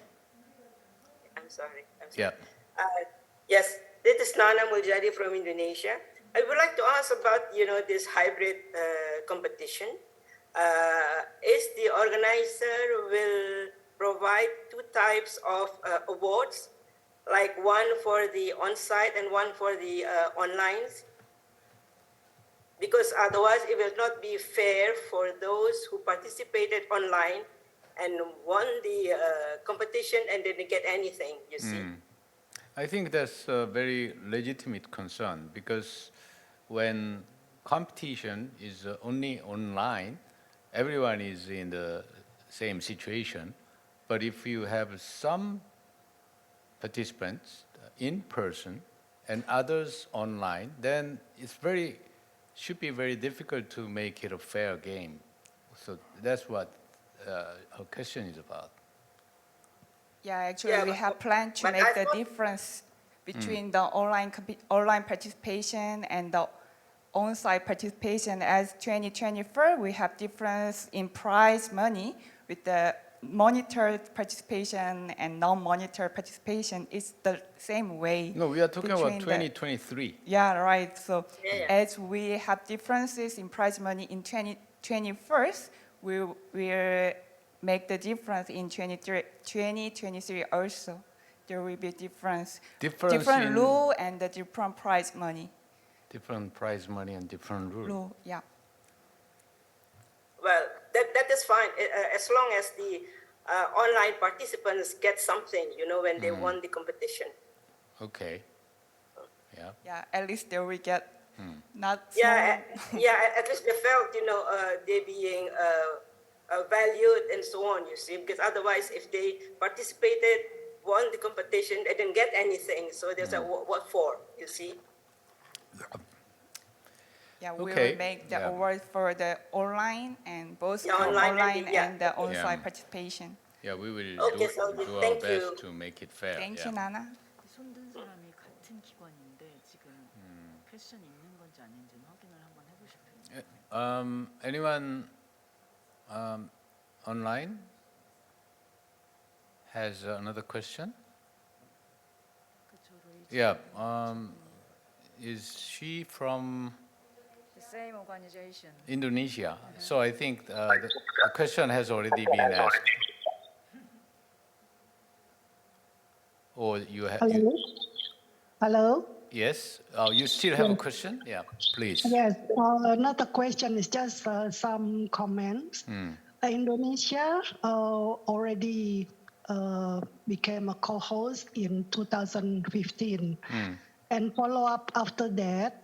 There is an MOU between RI Korea and Indonesia for having a 3-year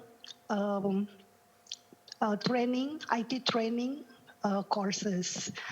But when in 2018, Indonesia won also as a global IT leader, I see there is no follow-up as it was in 2015. So my question is whether this could be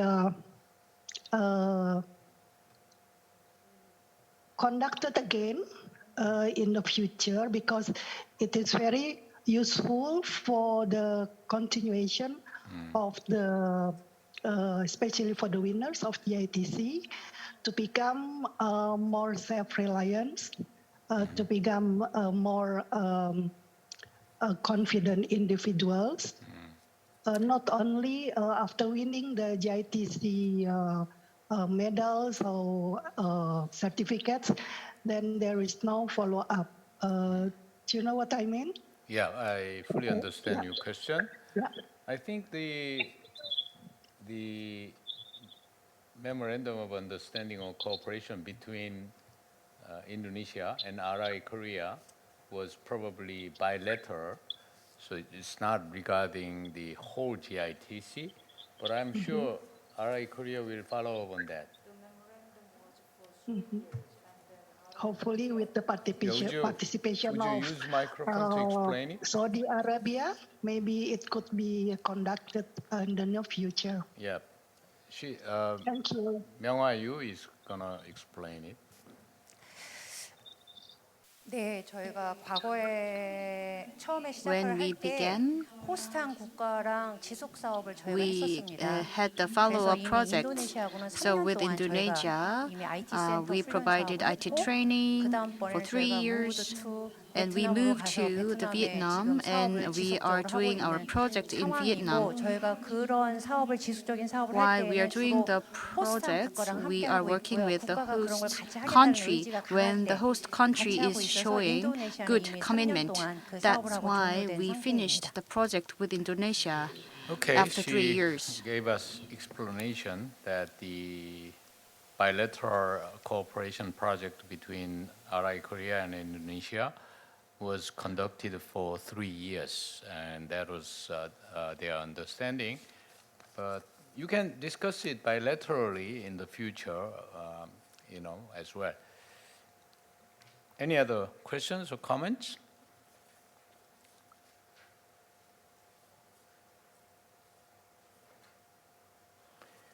Otherwise, I think no one else. Otherwise, our meeting is coming to an end.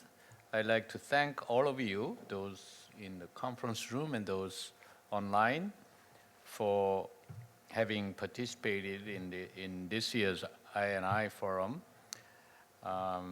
It was. One more question from Myanmar. Go ahead. Yes, thank you. Yes, thank you, Mr. Chair. We will contest individually in Korea how to overcome our challenges. Now we are difficult to organize online or offline. As we will participate, we were trying to participate in 2023 GITCs as we can. Thank you, Mr. Chair. Okay. We all understand the difficulties the organizations in Myanmar is going through. So we send you our support and encouragement as well. Anyone else?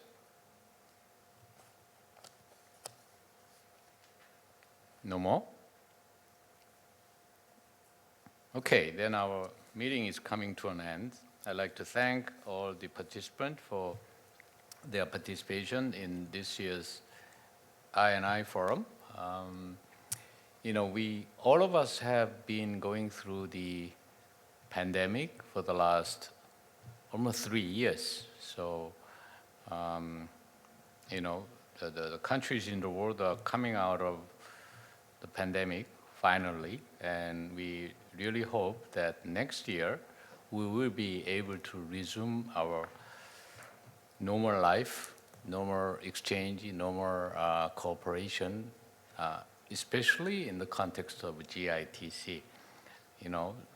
Life for persons with disabilities is even tougher during the pandemic or during any crisis. So we all send our support and encouragement to all the persons with disabilities in our participating countries. And I wish you a very good year end and Happy New Year in advance, and Merry Christmas if you are Christian, or whatever holiday event you have in your own country. See you next year. Thank you very much.